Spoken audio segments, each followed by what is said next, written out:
Good afternoon. I'd like to welcome everybody to the July 14th Oklahoma City Planning Commission meeting. And as first order of business, I would ask if you have pagers and cell phones that you would turn those off now or silence them so that they don't ring during the meeting.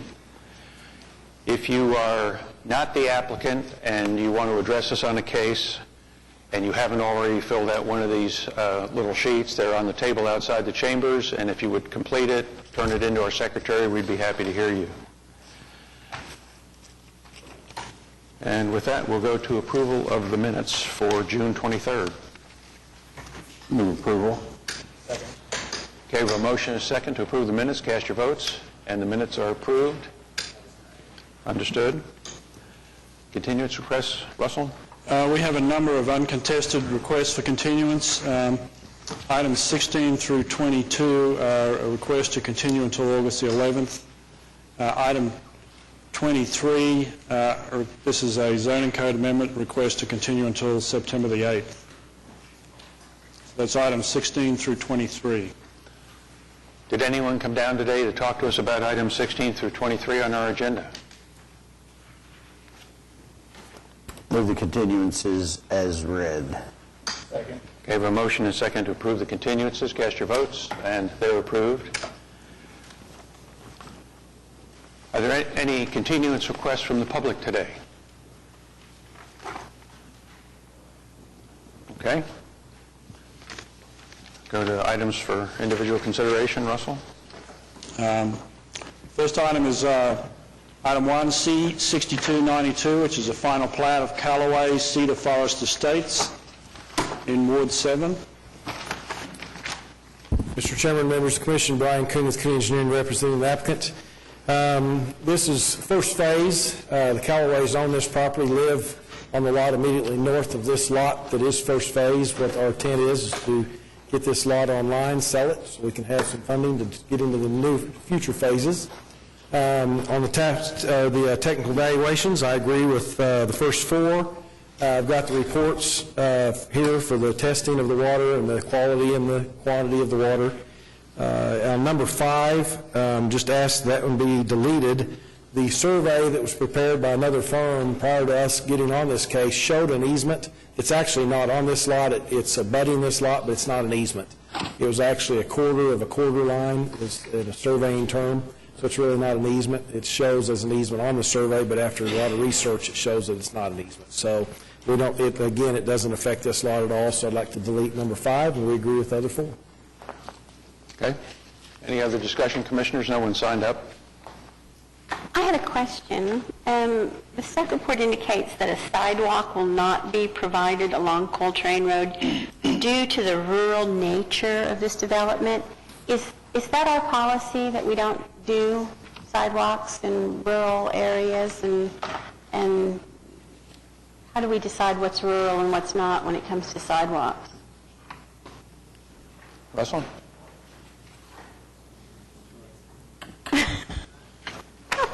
Let J.J. answer him.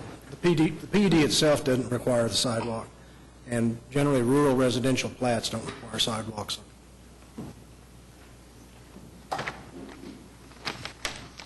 Any other discussion, Commissioners? Motion? Move approval of the application. Second. Deleting TE5. Yes. Okay. We have a motion and a second. Cast your votes. And I'm sorry, Approved. was this the one you wanted to talk to us about? Well, we've got our reports. She brought them this morning. We'll talk about it in that next planning session deal. In the study session, Janice. Yeah. Second. Did we get a second? We voted. I missed it, Thank you. You missed it. but I voted.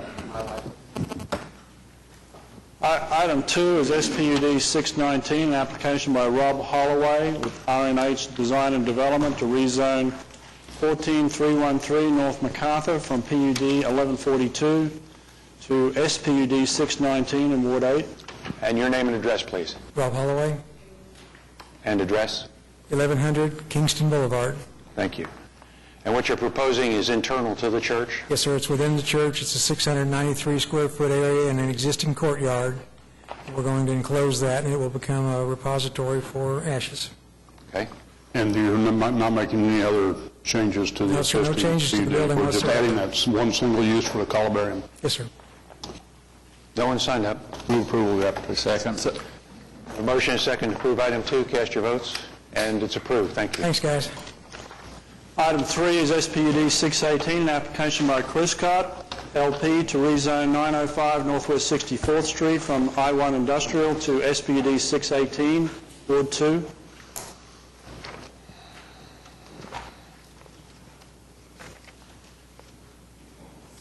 Good afternoon. David Box, 522 Colcord Drive. I'm here today on behalf of the applicant. Also with me is Bill Shadid, who will be the developer of this site. What we're seeking to do is rezone from I-1 to SPUD 618.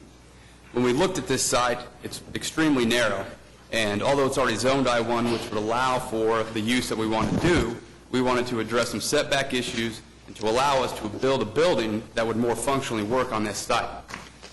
In the packet you're getting handed around,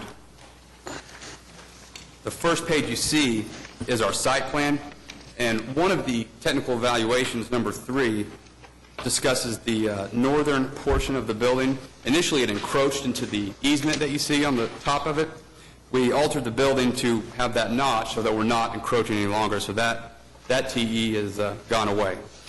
As I mentioned, this site is narrow, so what we wanted to do is come in with this spud and remove some of the uses. The last page of your handout is a list of 24 separate uses that we removed out of the I-1 zoning district that we could do already now. Staff is supportive of this, but I want to address the first 2 TEs. The first one deals with the landscaping. The first page, the site plan, we have shown the landscaping that we would like to do. I've talked to staff, and staff has indicated that they'd be fine with that. What we'll have is some trees out front towards the right-of-way, and then a landscaping box closer to the building. In addition, we'll only have 5 parking spaces as opposed to the 6 that the code would require, so that's the other issue we're dealing with.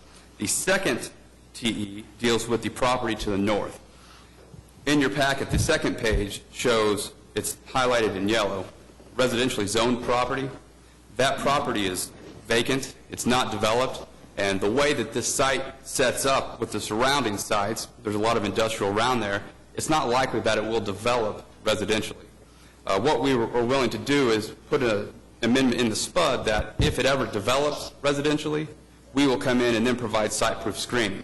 Also in the packet, you'll see the next few pictures are taken from the site, looking north, looking west, and looking east, to show you that there are some residential up north, but there's a natural tree line that currently exists between our site and any residentially developed site. Mr. Shadid is wanting to do an office warehouse concept. He's developed several of these across the city, and he's here to address any questions you might have in regards to that. Here to answer any questions. David, looking at your diagram, the area you've outlined in yellow, Yes, sir. north of your site, are you saying that if any R1 develops within that area, you would then be willing to screen on the north side, or what are you telling us? Yes.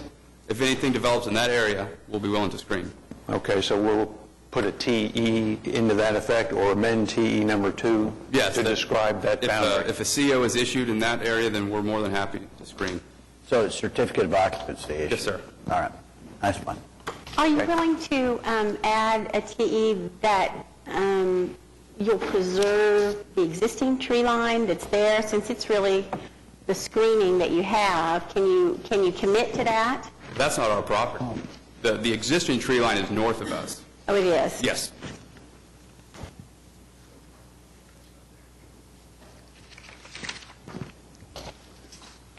Again, Commissioners, no one has signed up.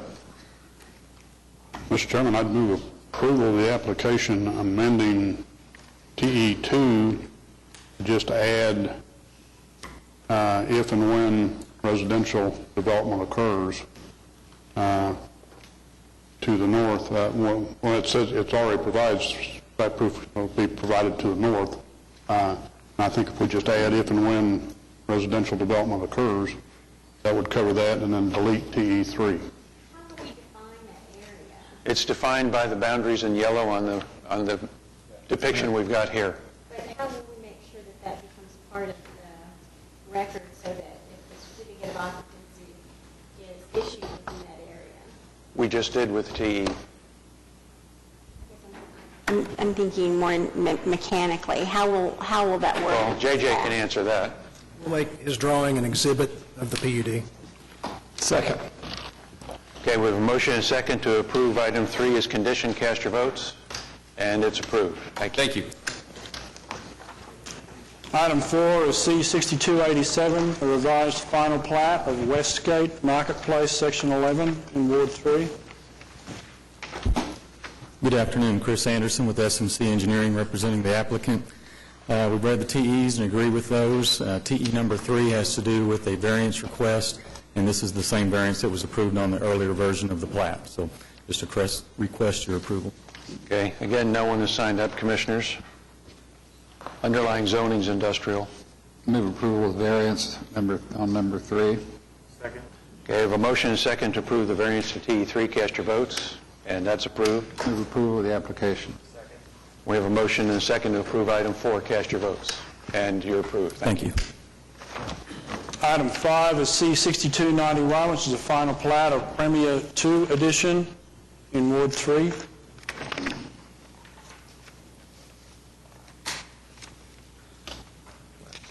Good afternoon. I'm Steve Landes with Landrun Group. We're requesting the final plat of this property.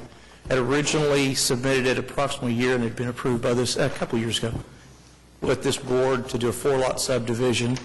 Due to changes in ownerships, and the other 2 completions of the Holiday Inn Express and the Stay Bridge, they've actually split it out to just do these 2 lots as this plat at this moment.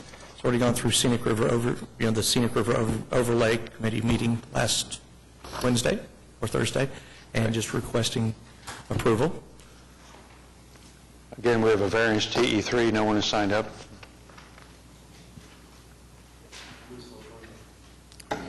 Second. Okay, we have a motion and a second to approve the variance to TE3. Cast your votes. And that's approved. Thank you. Second. We have a motion and a second to approve item 5. Cast your votes. And it's approved. Item 6 is C-6293, which is a final plat of Brookstone Lakes, West Phase 2 in Ward 3. Lindsay Settle with Craft and Toll representing the applicant. We've read through the staff report and are in agreement with all of the TEs. We do have someone signed up on item 6. James Woodward. That would be you. Yeah. Give us your name and address, please. Yeah, I live in Brookstone Lakes, and we would like for them, before they move on, to go ahead and fix the street lights, the water drainage problem, and to mow the field behind us, the subject that they're going to do, mow the field. It's got high grass on it, and it might be a fire danger.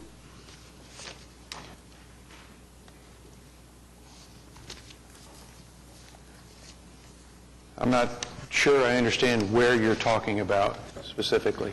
Can you tell us on the... The subject up there needs to be mowed. There's nothing in there right now, so it's got high grass on it, and it goes back to the creek, and it's just got high grass on it, needs to be mowed. Yeah. We have tried to call the guy, never got a hold of him. So...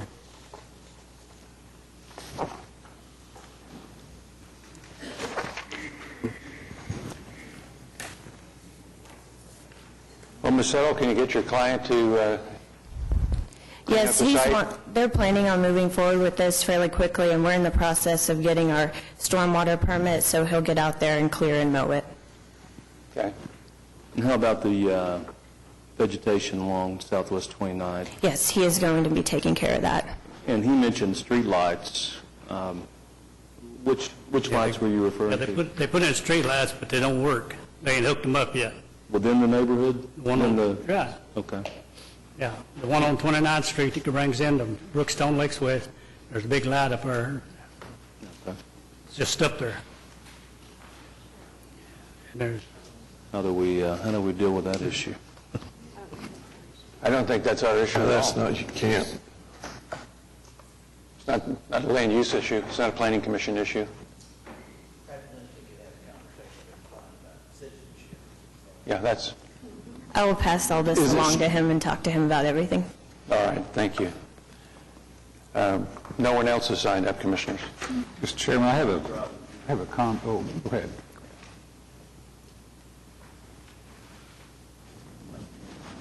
Buck, you want to make a motion? Yeah, I'll make a motion.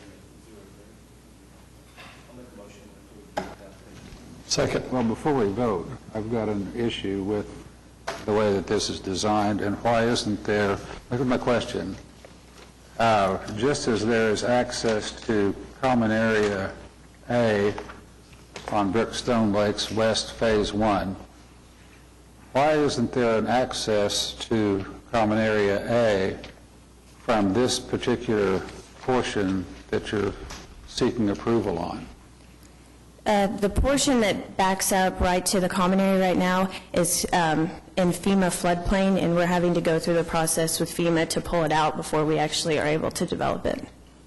That's this what we're talking about right now? Yeah, that part is not within the floodplain. Wait, no, this is my point, is that this is a landlocked area, and just as there are little pathways that go into common area A, see those little up there to the northwest or northeast?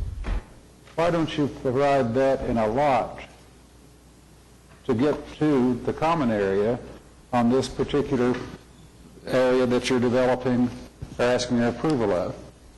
I mean, why, like a pathway into that common area. We can provide access to that. We can do that in that area. That wouldn't be a problem. There should be at least one access to these people off the street, that they can have a pathway into the common area. Would you agree to that? Yes. Okay. You're going to make that another TE? That's Yes. TE number 5 then? TE number 5, I would add that you have an access point from this area into common area A. Okay? So, would you revise it? We're moving for approval with adding T number 5, providing access to common area A. Okay. We have a second? Second. Okay, we have a motion and a second to approve item 6 as conditioned. Cast your votes. And it's approved. Thank you. Item 7 is PC 10280, an application by W. Roberts Abbott II to rezone 6600 Southeast 74th Street from I-2 Modern Industrial to the R4 General Residential District in Ward 4.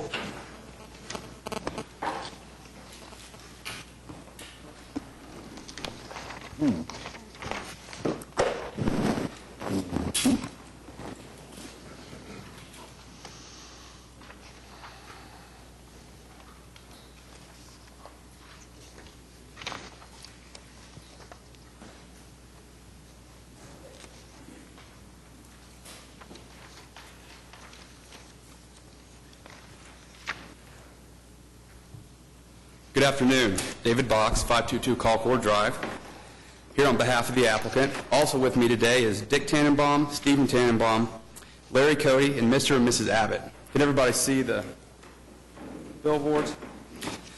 Our application today is seeking to rezone approximately 18.5 net acres from the I-2 to R4. What our application is seeking to do is to develop a new apartment complex that Mr. Tannenbaum is going to do. And if you're familiar with the Lincoln at Central Park, this concept is going to be used here. And that's what we have displayed here. When we looked at this site, it's unique in several ways, and I'm going to touch on those ways, but then have Mr. Gamble get up and address the issues. The site is small. It's only 18.5 acres. And when you look at other sites in this area, there are much larger industrial tracts. So the ability to develop this as an industrial site is very difficult. And the property owner, Mr. Abbott, is here to discuss. He's had it for 30 years and has not had a single offer for industrial use. The shape is also unique.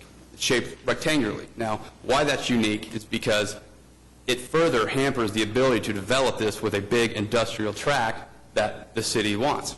To the north of this is 84 acres that Mr. Tannenbaum had as residential and converted to industrial, and that's now where the Boeing site is. And that type of site is what allows for a better sprawling industrial park. The location. the location sits close to Tinker, but also some of these big industrial sites, like Boeing and other facilities. And that's important because some of these companies have employees that are on term contracts. They're not long-term employees. They're here for 6 months, 1 year, 2 years. Those people want somewhere to live, and they want somewhere nice to live, but they don't want to buy. And currently, if you talk to them, they're going out to Edmond, or they're going to Norman, they're going away.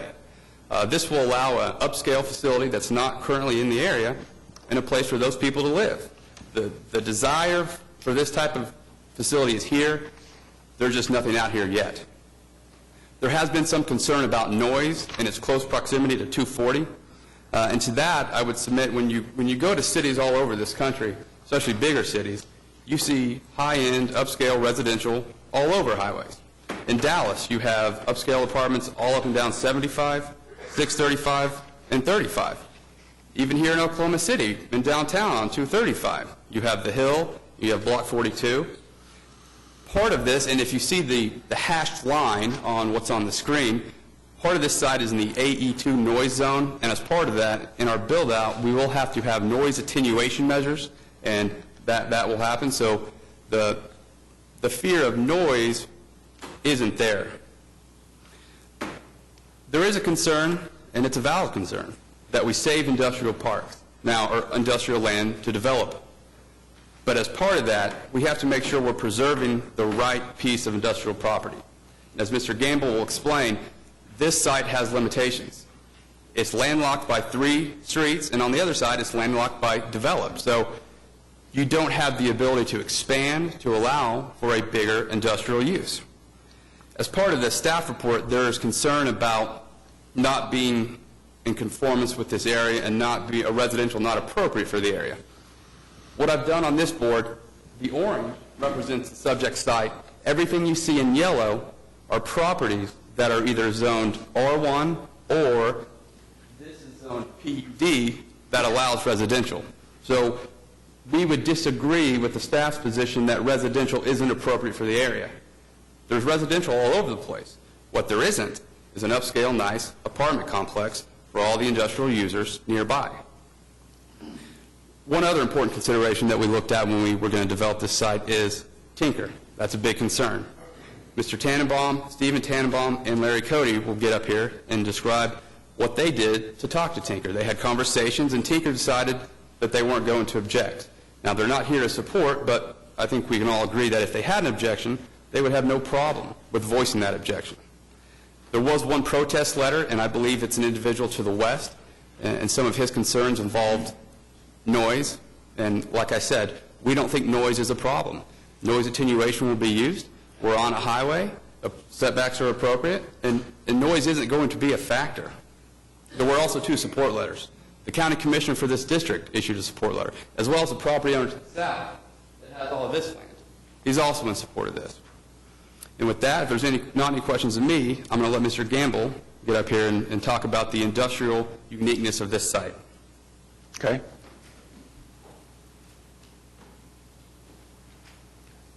Jerry, name and address for the record. Gerald Gamble, 8200 Waverly, Oklahoma City. Thank you. I'm a real estate broker. Some of you know me. For over 40 years, I've been doing industrial deals in Oklahoma City. More recently, in the last 10 years, Benny Keith Company, 80 acres up on Santa Fe, Associated Wholesale Grocers, 80 acres down on Council Road, I-152, PACCAR, more recently, Malarkey Roofing. And I'm past chairman of the Chamber of Commerce, so for a number of years I've worked with the Chamber on their industrial development side, either as a volunteer or as chairman. When Mr. Abbott contacted me about this land, of course I knew about it because of the Wood Majesty Abbott history on the property. This used to be an airport before Tinker got there. I looked at it and I just said, can this be industrial? Well, of course, we could split it up in 5-acre parcels and build little sheet metal buildings, which is kind of what they've done to the west. But then in talking with different people, and Dick Tannenbaum being one, he said, well, this would probably be a good site for an upscale apartment house. About 8 or 9, 10 months ago, Kathy O'Connor and Robin Krieger at the Chamber asked me to meet with them to talk about how we can create or preserve large 100 to 200 acre rail-served, utility-served industrial sites. the quick answer is you've either got to run the railroad to the utilities or you got to run the utilities to the railroad. Now, back in the 60s, I worked on this bond issue for the city. The Chisholm Creek line and some other lines in 1968 bond issue, the outfall sewer lines were built with bond issues. More recently, in the last 20 or 30 years, the developers have had to build it, although you do have an economic development fund that they passed in the last bond issue, $75 million, and they use that for infrastructure now. But you get some of these areas where there are no utilities, and basically, east of Douglas, there are no utilities. There's no sewer out there, and there's really no city water. So for that to develop as industrial, along the highway, a few little places might happen, but not to any great extent. The city has hired consultants. You may know about this plan that they're studying, and Carl Edwards, who's the current chairman of the Chamber of Commerce, and I met with them about 5 or 6 weeks ago, along with officials of the Chamber. And what they've done, they've gone out and taken every large tract of land in the city, 100 to 300 acres, and said, can this be industrial? But such places as a half mile away from Gaillardia, right next door to the Proton Center, Clay Farhaw's got 300 plus acres there. And I said, I just don't think the city's going to zone that industrial. So there's a lot of sites in that study that, in my opinion, will not come out as industrial. But where you don't have the utilities running to the railroad, you're not going to get railroad sites. So then it's going to be the city's decision as to, are we going to build outfall lines? Coming back to this particular site, it's only 18 acres. You're bounded on 3 sides by roads. You can't expand it. So I think an apartment, a particularly an upscale apartment complex, would be a very appropriate use for this site. I'll answer any questions. Commissioners, questions of Mr. Gamble? Okay. Thank you. Afternoon. I'm Dick Tannenbaum, 617 Northwest 14th Street, Heritage Hills, best neighborhood in the city. Anyway, I am an industrial developer. We have built a little over 4 million feet of industrial buildings. We've done multifamily. We even did a single-family Liberty Trails, which is right here. So we're pretty familiar with the area, and of the 4.5 million feet of aerospace and industrial, there's about 1 million feet right at 59 and Air Depot, including Air Inc., L3, Boeing, Northrop. They need this type of product. I'm in constant visits with them. I'm on the Tinker Leadership Council. We're very involved with Tinker. We visited with Tinker about this site. We visited with Tinker about this complex because they're moving in a whole lot of people that I want to move in and pre-lease to them. We just think it's the right site. It's the right time. It's going to be a beautiful complex. My property management group and my leasing group, I think, are some of the best in town, and we're looking forward to your approval. And I'm here to answer any questions about the development, if there are any. Mr. Tannenbaum, can you relay the name of the person at Tinker that you had conversation with over this complex? Yes, I visited with Carmi Ashley many, many years ago. I had the First Southern Baptist Church under contract, and we worked on retrofitting it for Tinker. That never happened, but I got to know Carmi fairly well, and I've run into him on another on-campus development for Northrop. So we've known each other for quite a while now. So I called him. He's the head planner over there, and I said, is there any issue, is there any problem with this deal? I don't want to upset them. I've got many tenants that pay us a lot of money that are outsourced companies to Tinker. So I have as much sensitivity about Tinker and the protection of that wonderful asset as anybody. And he says, no, we have no problem. We recognize the demand. We'd like it to be a little further west. You can't really go east, but we have no problem with it. And then furthermore, I had to go out of town, but Larry Cody, Steve Morris, our president CFO, and my son Stephen Tannenbaum, my partner in this particular project, had lunch with Carmi off base because there was too many security issues. And he loved it. We showed him the whole deal. He hadn't seen the site plan. He hadn't seen the elevations of the complex. He didn't understand the amenities. He did go and visit Lincoln and Central Park, and we hope that, well, there's no issue. And I don't see them here, and they never endorse anything, but they certainly are not objecting to it as far as I know. And as far as the chamber is concerned, who did you visit with there? I have visited with Gary Pence, Roy Williams, the name escapes me of the liaison, but was it? That's all right. You did have conversation with them, and they had no problem. Totally, and they called Tinker 6 months ago when we were going to, And can you kind of tell us where the apartment complex you're going to emulate with the complex out there? Tell the commission where it's at? Oh, it's on North Lincoln? Yeah. Oh, I'm sorry, it's at 53rd and Lincoln. Okay. And Between Lincoln and if you haven't seen that, that Santa is Fe. an upscale. Well, Mike could be apartment familiar with complex. it. His office Yeah. is right there, or it was. Okay. And we're part of the community. We're part of the neighborhood. We don't just do things, ram them down. We want Tinker to live there. As I And the indicated hospital people as well. with you all in the meeting that we had at Councilman White's office, the Hill was mentioned in several of the apartment complexes that are along the interstate.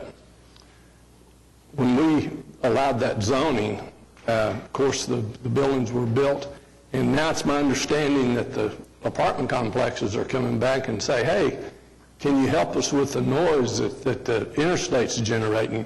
Can you help us with the noise that the railroad's generating? And I know that there's going to be noise there. I live in that area. Yes. I know there's going to be aircraft noise. What's going to happen when somebody moves in that apartment complex and starts complaining about the noise? I know noise is an issue around Tinker. I don't care what you say, noise is an issue. And that's one of the things that concerns me about that. I just don't want, when that comes about, and it will, that the city's not, looked down on because of that apartment complex being built there, where the aircraft noise is just, it's substantial at that particular location. Well, the way I can answer that is that Liberty Trails, some of the ERC, there's about 3,000 residents that are really a stone throw away, and they're living there. They made a heck of a lot more investment in buying homes, down payment, and mortgage payments than people that are going to be renting, and if the noise bothers them, they'll probably be out of the lease, and I think we have to sign some type of attenuation agreement or something. It's pretty obvious if we didn't have that noise, we would probably be in economic trouble. Very much so. People that are going to live there, that work. I live just off of Westminster, and that's the downwind leg of any aircraft going into Tinker, and it does down at 12 o'clock at night. Doesn't bother me, but some people it's going to. I live on 14th Street in Heritage Hills, and we hear, but, it's a fact of life, but like you said, I don't think the Boeing people or the Hart Hospital people or Northrop or any of the folks that we are going to lease to are going to really care, because they can be close to work, and for that couple of brief seconds, their quality of life and their ability to do better work, being that close and saving gas money, is going to hopefully make the difference. And oh, by the way, we're at risk. I mean, That's right. Did our market study, and we're pretty convinced that that won't be an issue. And if it is, as good landlords and property management will be very sensitive to it and very much aware of it. David, did you indicate that there would be a sound barrier on the south side? I was going to say, can you explain, maybe for the benefit of all of us, the attenuation steps you have to take because you're in the AE area? I mean, you're going to have to do certain soundproofing. So if you just tell us what that is, that might help. Well, basically, our specifications on our very upscale apartments more than meet the requirements for that type of noise. Yeah, and I can address that. The AE2, it's actually in Chapter 12. It requires certain measures in the build-out and the building permit phase. So it's not something that we're just agreeing to. It's something that we're going to have to do to get permitted. So it's a reduction by 25 decibels in the AE2 zone. So that's a pretty substantial. That's the explanation I was looking for. Yes, I knew it was a requirement, but I just wanted to hear what you have to do. Yeah. And we're doing it. Well, I understand. Did you indicate that there was noise attenuation along I-240 on the south side of the property? Everything east of the hashed line will require noise attenuation. Okay. Hey, Commissioners, any other? Just out of curiosity. Yes, ma'am. I mean, that hashed line seems to kind of just be random, cutting right through the middle of the, frankly, of an apartment development. So across the street they get it, 10 feet to the other side they don't. I mean, that's nonsensical. When you The whole complex will be built to that standard. Okay, that's more logical, Dick. Yeah, I mean, we're not merchant obviously. builders. We're around for a while. We've owned buildings 60, 70 years, and we got the next generation cooking, so it's a good time to be in Oklahoma City. What do those measures consist of? Is it special More glass or insulation. more insulation? Soundboard, fencing. You go to live there. It's going to be terrific. We'll send a shuttle. Anything else? Commissioners? Nick? Mr. Chairman, the only concern I have, I frankly like this application. I think it's going to be a good addition. However, it is residential encroaching on industrial. And if you'll recall, recently we had an application where we had allowed some residential to butt up to industrial, and then the industrial guy came back and he says, hey, I want to use my land as it's zoned, and we basically pitched a fit, and we required him to have a 100-foot setback and put up a big soundproofing fence and all that, when in fact the residential came in and encroached on him. This situation is not quite that acute, and yet we do have heavy industrial immediately to the east. And while I'm supportive of this application, I'd like to at least make a comment that, should this I-3 user to the east come along and want to put in some big, heavy, loud, obnoxious I-3 use, that nobody over here has any standing to complain about it, that we don't come back and say, well, no, we want you to buffer the first 300 feet of your I-3 because we don't want to disturb the people over in the apartments. Because this is truly a deal where the residential is encroaching on the industrial. And I know we can't do that in this document, but at least for the record, it's not the industrial use encroaching on residential here, it's vice versa. And I am supportive of this, but I'd hate to see us a couple of years down the road say, well, the guy next door can't use his land as it was in zone. And that's kind of what I was alluding to with apartment complexes over along the interstate. So, and to that point, I think there is a difference worth noting. I mentioned the ones at Bricktown. Those are owned units at a substantial price. These are, our target market is termed contract people who are going to live, work, do everything in this area. They know what they're moving into, and there's a need for it. There isn't anything out there. And to the point of the encroachment, part of what is spurring this has been the success of all the industrial. And if this was a different site, we wouldn't be here making this argument. But the unique factors that this site presents, we think, make this an appropriate use and a needed use. And in reviewing the Southeast Sector Plan, in the executive summary, there's a discussion about residential use needed in the northwest quadrant of the sector. This falls in that. And to that point, the need stems from successful developments like Mr. Tannenbaum did with Boeing and all the other industrial uses. So the need is there. There's just not the product there yet. I have a question on this. Maybe it's this, we keep hearing the chamber periodically, or at least their stated mantra is, we need to reserve industrial sites. We need to reserve industrial sites. And so I'm unclear where they stand or on with respect to this particular site, because that is a common theme that we get. And I understand this property. It's only 18 acres. I get it, but it's 18 acres of I-2 next to I-3, next to I-2, next to industrial. I mean, somebody ultimately may get all the dirt. I'm not sure. It may be landlocked, but it's not necessarily.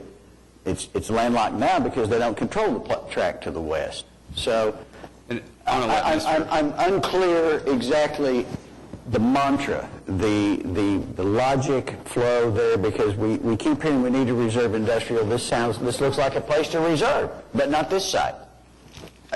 We had a I sense a real long- conflict there. We had a real long conversation, real long meetings, and everything else, and I don't remember exactly where it's at. So 640 acres, okay? And from what I gathered from the chamber in those meetings, and I think Councilman White and I had 4 or 5 of those meetings, that the chamber is more interested in 80 up than they are 80 down. And, that was my concept from meeting with them. But let me weigh in on what Mike was saying and what Mr. Gamble, his recitation about where can we find industrial areas. I mean, it's really what our duty is to preserve what's industrial. And when I first read this application, I just said, nope. If there's I-3, I-2, I-1 all over the place, but I have to say that the landlocked area that it is in, it's kind of like a developer beware kind of application. Is that, just as Commissioner Gales said, the person who owns the land to the west, I-3, east, if he wants to put a batch plant in, and some of those plants that are out here off of Reno, north of Reno, they make so much noise like explosions every single day, he has the right to do that. I mean, eyes open. Let me speak to that just for a minute. The I-3 land is a General Motors facility, which is owned by the county, which is leased to Tinker. I can't imagine Tinker or the county letting them put a batch plant. But bear with me. If it does happen, things can happen. The thing that I've, this is your project, or Mr. Tannenbaum's project, this noise issue is going to be, just all over the thing. So you've agreed to do the noise abatement procedures, whatever it is, through the entire project. I'm very averse to noise, and this is going to be one of the poster childs of noise apartments. But if you can sell it, if they'll live there, power to you. So the telling point here in this application to me was that Tinker hasn't appeared to protest. We don't have a letter of protest. Well, but, I figured that... I think in 10 years I've seen one letter from Tinker objecting to an application of some sort. So they just don't do it? Well, their view on this is officially captured within the JLOS document. Oh.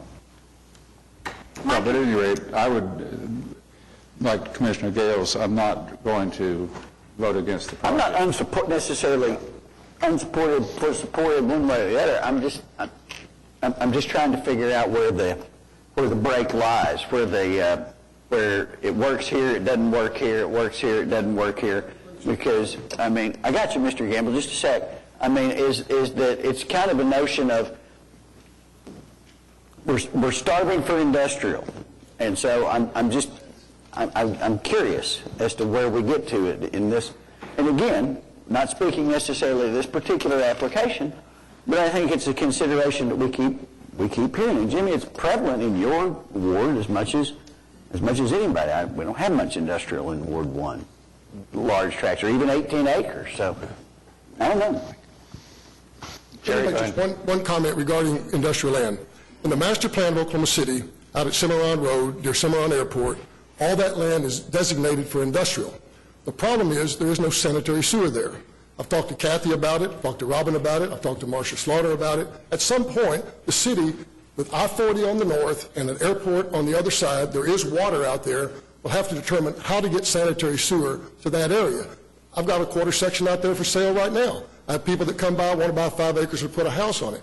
We don't want to do that. It's a beautiful wheat field. It should be an industrial plant. You got an airport right next door, but it doesn't have any sanitary sewer. And you can't have industrial properties unless you run some sewer to it. It's not for us to decide today, but that's the issue. There's land out there. We got to run the utilities to it. Okay, thank you. My concern about this application when I first looked at it, and maybe it's not so much with this specific application, as we've talked about it, and based entirely on its location, I guess. But we have this policy about preservation of industrial, and the fact that they want 80 and up as opposed to 80, not so much 80 and under, to me, it's just an invitation for people to start carving it up. I mean, so we see a whole bunch of applications for, I've only got 60 or I've only got 50, or, it really has more to do with our internal policy and how we apply it and how consistent it is and whether it makes any sense. If it's just a question of this particular piece versus sort of an abstract concept that we need to apply or preserve industrial, we're always going to be looking at a particular piece of land, and that's the way it's always going to work, because that's how the applications come to us. And I think if we have a policy that is larger than that, an umbrella policy or a global policy, then we always need to look at those individual applications in terms of how they relate to that bigger policy. And maybe because of where this is located with the roads in each direction, it really wouldn't be able to be developed for anything larger. I mean, the idea that it's rectangular and that's problematic eludes me. Apparently, I don't know anything about the development of industrial land. I would have thought, to have 3 roads around you, one of which is a major highway, would be a big plus, but maybe not. My concern is that we not send a message that if people start carving up the industrial land out there, they'll have a better chance of getting it converted, if we're really interested in preserving it. I would like to have, the owner is here, Mr. Abbott. I got a couple of questions for you, because I was in Mr. Box's presentation. He indicated that you'd owned the property for 30 years and you'd never had an industrial, you'd have never had an industrial use, and that's one thing.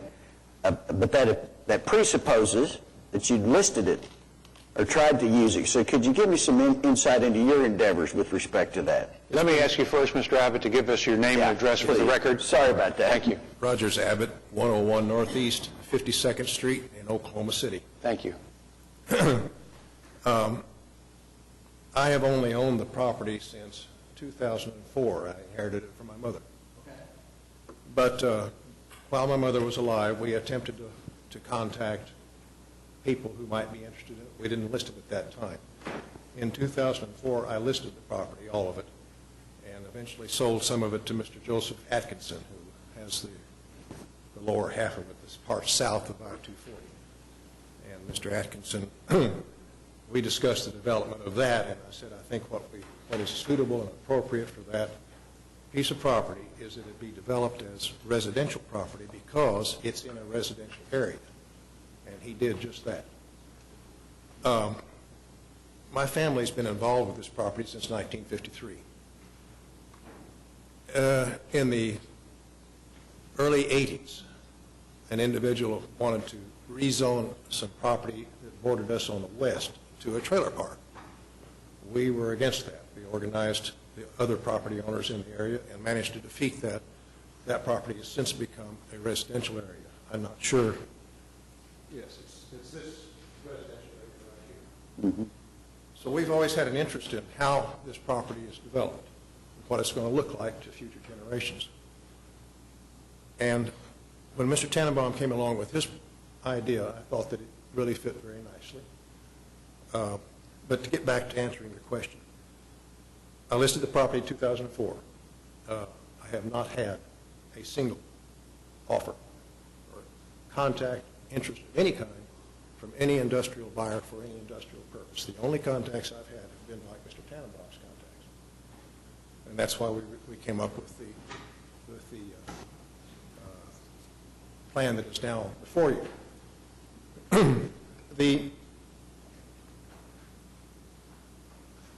Having lived out there for most of my life, except when I was away from town on jobs, I can tell you that the noise can at times be difficult. You have two kinds of noise out there. You have the noise from the interstate, which is the ongoing traffic going back and forth. That's really not bad. You don't notice it after a while. And most places in Oklahoma City are going to have interstate noise. Now and then, you have noise from overflying aircraft. For whatever reason, Tinker has quit flying over our place. I don't know what happened, but in their traffic pattern for the north-south runway, instead of turning west, they turn east. So the noise that we get from Tinker now is 2.5 miles away, is where that runway is. And that is a little bit louder than the interstate noise, but not much. I don't think, there are a lot of people who live within earshot of that noise as close as we do. Some are closer. You look up these up here, they're closer. And I've heard no one say anything about complaints from that area. I think the noise can be attenuated, at least attenuated enough to let the tenants sleep. I've lived there, and as I say, after a while, you don't notice it. It's gone. It's just part of the background. You're going to have some noise wherever you live.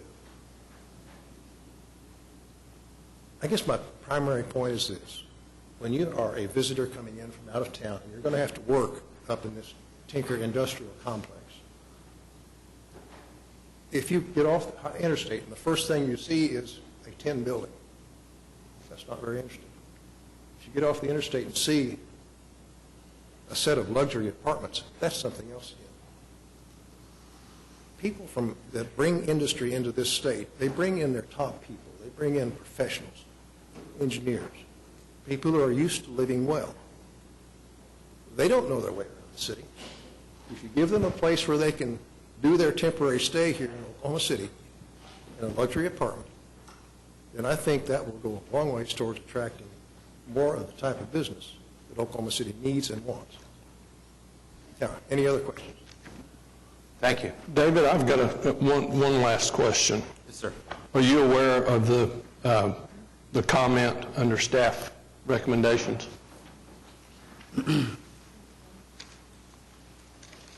The easement? Well, should the application be approved, the aviation easement? Yes. Okay. I believe that's just... Would you read that, please? Yes. Now, I don't know how to pronounce one of these words, but I'm going to give it a shot. Should this application be approved and AVIGA-TION easement should be requested in order to relieve the city of liability due to aircraft noise damages. Okay. And I agree with that. Yes, sir. And that is a standard in the code. I understand. The ATU. With that, I'll make a motion to approve the application. Okay, before we vote, Mr. Atkinson, where are you? We're about to go ahead on this. Did you want to say something? You had signed up. Okay, thank you. Bob? With another TE, and that is whatever the noise abatement procedures that you were going to do on the dotted line to the east, yes. It extends over the entire apartment complex. Okay. Yes. That would be the TE2. That's fine. Okay. Okay, we now have a motion and a second to approve the item adding TE2. Cast your votes. And it's approved. Thank you.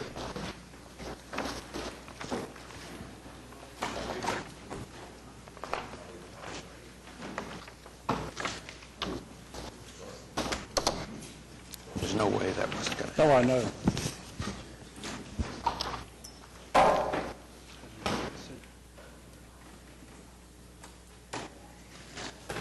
Item 8 is SP 437, an application by the Oklahoma Hospital South Campus for a special permit to operate a transportation facilities, being a helipad in the PUD 472 district at 5200 East Interstate 240 Service Road, Ward 4.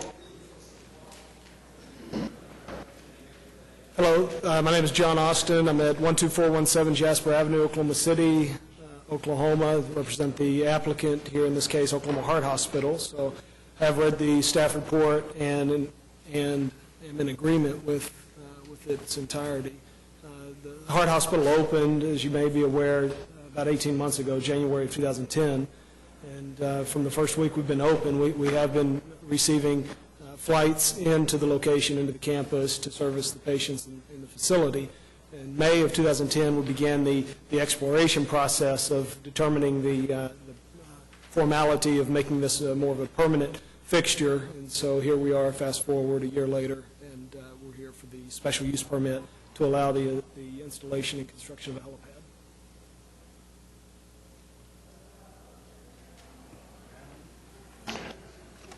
When we originally approved the, and I think this was a plan unit development, if I'm not mistaken, you alleviated the use of a helicopter in that.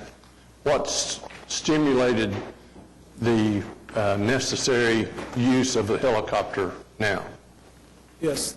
Before my time to the end of the picture was after the building permit had been approved by the city and the construction permit of that. But as I understand it, it's almost like the path of least resistance. So receiving some unknown pushback or resistance to the having the helipad included in the plans. So we just pulled it out so we could continue on with the process. And now that we've been open 18 months, we see the need that the helicopters are bringing us, the independent companies that transport patients from all over the state into the hospital. So we have been landing them temporarily in the roadway that we block off and we make safe and provide adequate transportation from the helicopter to the hospital, and want to make that more of a formal process with that. You've been landing helicopters there now?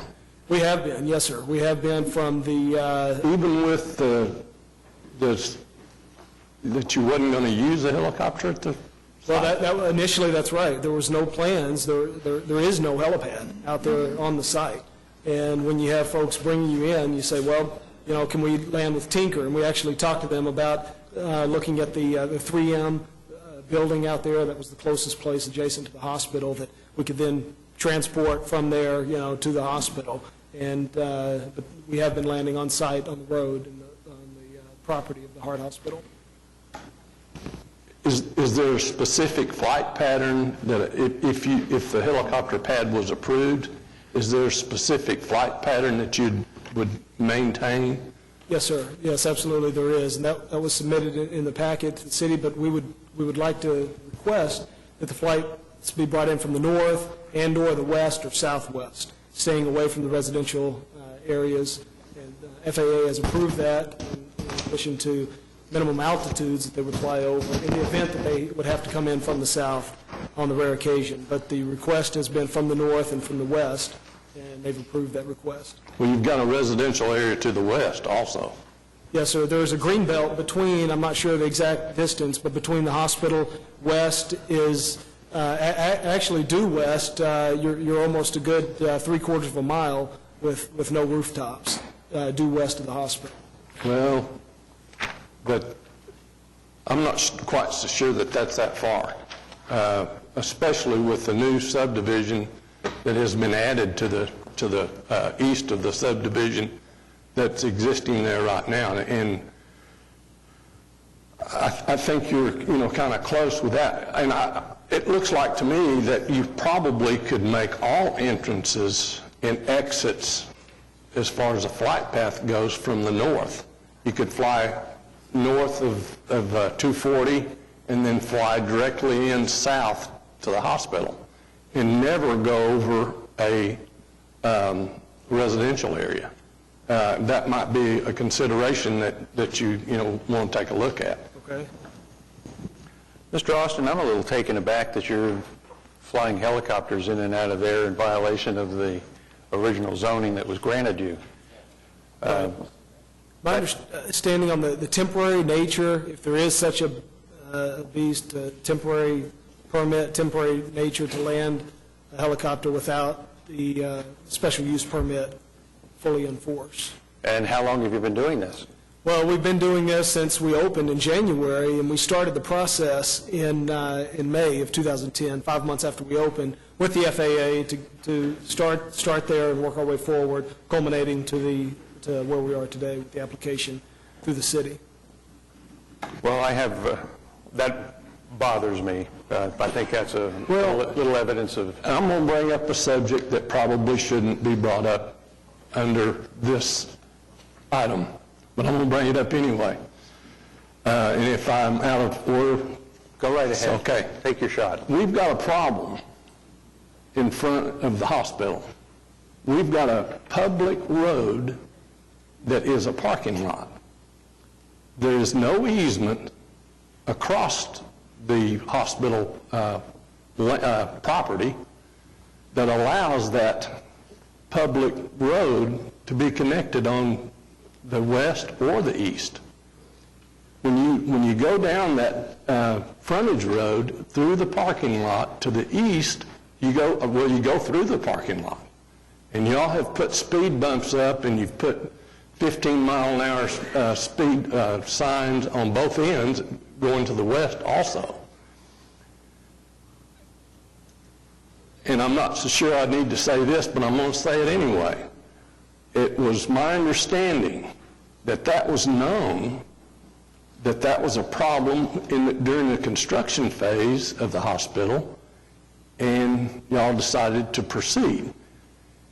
And now you're telling me that you're landing helicopters when you said you wasn't going to. I'm not really sure where we're coming from with this thing. And on the other hand, I understand you're getting ready to add on to the hospital to the east. And that's going to compound the problem that we have on that road easement. And I'm not willing to do anything with this helipad or anything else, me personally, until we get some of these things resolved.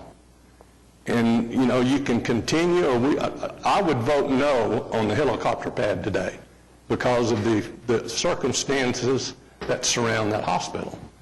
And don't get me wrong, we are so proud that that hospital is there. And we worked hard to try to get that hospital there. We also worked hard with ODOT, and I think the city even come up with money to help the left turn lane going north on Sooner. And here we are that, I'm just appalled to what has happened with the heart hospital. And I think we need to get together some way, and I know you're working on the road thing. I think that's one issue that really needs to be taken care of. And I know it has nothing to do with the helipad, but I will not vote for the helipad until we get something resolved in black and white on that road easement. JJ, can I ask you a question? Please. For this application, we did send notice to people on Southeast 78th Street. If there's been a helicopter operating, I'm surprised we don't have anyone here to talk to us today. Well, that's how this application came about, was from a complaint, and we sent an inspector out to issue them a notice. Well, I'll make a helipad comment. My office is directly west of Baptist Hospital. There's a 3-building complex there. I'm across the Hefner Parkway, and I'm in the middle building, which means the building to the east of me blocks me from the helipad. So if there's a helicopter sitting on the helipad with the rotors turning, I don't see it or hear it. But any time a helicopter either arrives or departs, I am very well aware of it. They're very noisy. And I'll say it, I'm a little concerned about what I take as a bit of bad faith that you're operating a helicopter there in violation of the SPUD that was agreed to with this commission and our city council without any notice to us. So that's my sentiment today. Janice? Well, I have to commend Mr. Austin for his frankness here today. I'm not sure how many people would come down here and be as open with us as he's being about the fact that they said they weren't going to do this, but they're doing it anyway. And path of least resistance is probably a very apt description of it, but I think there would have been serious opposition, concern, discussion, and perhaps no approval of the heart hospital at this location if it had included a helipad in the first place. And certainly it may have just been good strategy to withdraw it, but it may be not such good strategy to do it without permission and to come back to us this early and say, we know we said we wouldn't, but we are, and we want to be, blessed and made legal. I think that's just not a good way to operate, and that our approval of it at this stage would not send a good message. Nick? I guess I have several comments. One, I agree with about everything Mr. Allen said. I too, Mr. Chairman, live near a hospital. I live near Mercy. We have helicopters going day and night. Yes, we hear them, but frankly, you get used to it. Dennis, I'm not sure I agree with you that had they put it in the first place, we wouldn't have approved it. I just don't know what we'd have done. I do believe to be effective in this day and time, especially a heart hospital, if I need to get to the heart hospital and I'm far away, I want that helicopter. I got that much. I am surprised, maybe a little bit appalled at what appears to be just the arrogance of the heart hospital management to just say, we'll take it out, as the comment was, line of least resistance. That's not the way, that's not good faith.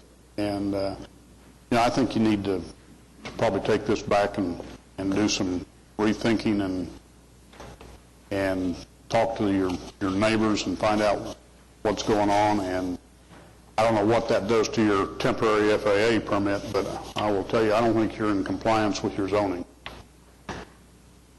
I can make a few comments on some of the things that were said here recently. In hindsight, you're right. We should have pulled back and said, hey, you're demanding the patients come here. Unfortunately, we're not able to accept it due to the planning and the restrictions that have been placed on us. We're not granted, really, at the time. So in hindsight, we should have done that, and we'll do that going forward, starting, beginning this afternoon, if that's required. In terms of the roadway that dead ends into the property that under construction, we were not aware. I would disagree. We were not aware that this was a problem initially during construction and chose to do nothing about it. It was a public road that dead ended into a pasture ever since the road had been constructed some 20 years ago. So it was always going to a dead end. Now it's going into a private parking lot. One thing. Yes, sir. And if you didn't know that was a public road, why did you complete the road to the bridge to the west? To gain access to Sunny Lane out Okay. To the But west. is that on your property? That's a public road. Right. And it's not on your property. But you completed it to the bridge so that you would have access to Sunny Lane. Yes, sir. That's right. Yes.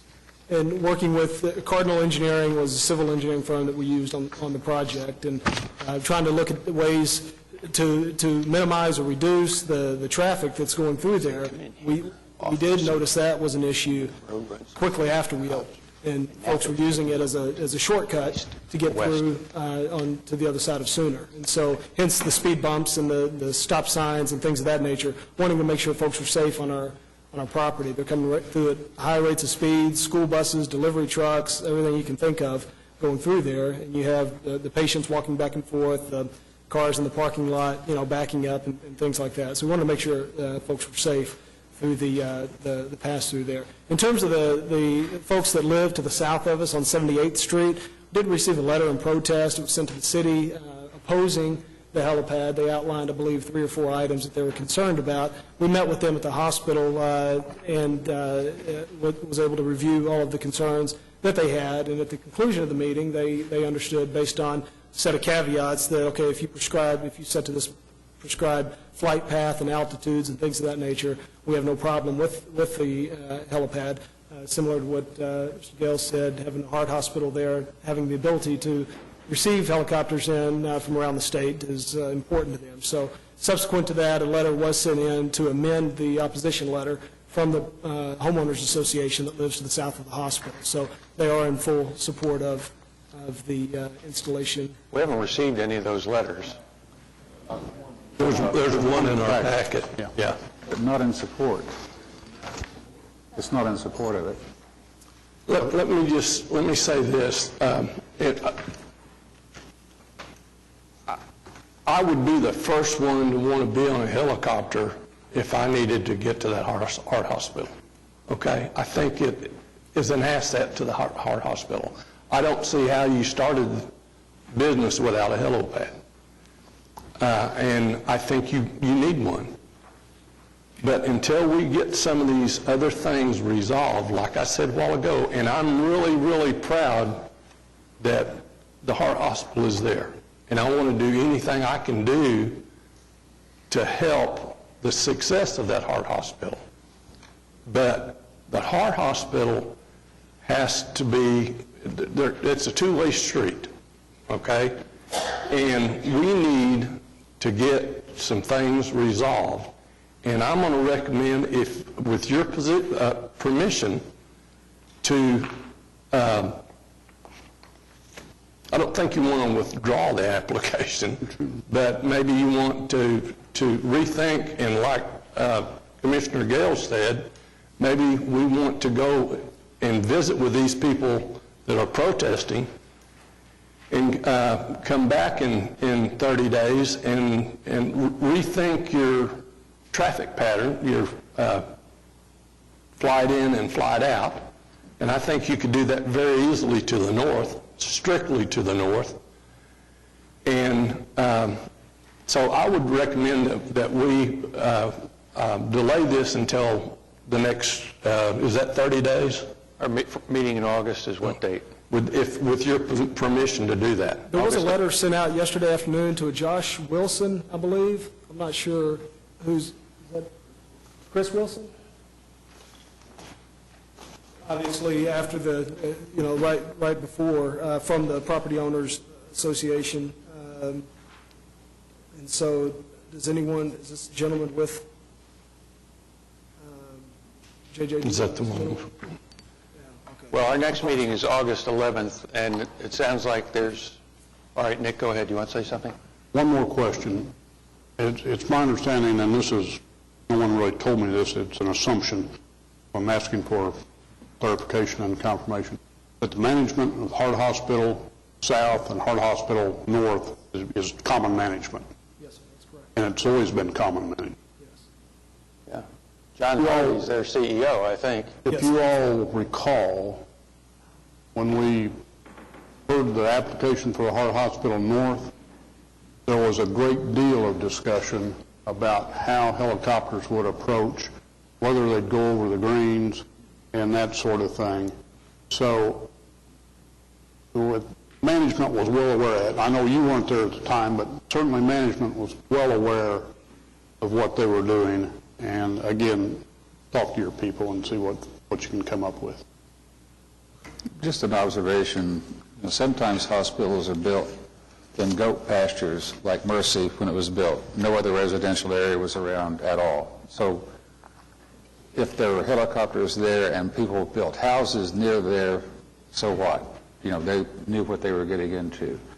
In this case, your application and the building of this hospital was just right smack against a residential area that had been there for a long time. And even though, the comments are being about the application that you had for the heart hospital having no helipad at all. And now, 9 months later, after revelations that you're flying helicopters, that you didn't do that at the time really offends me.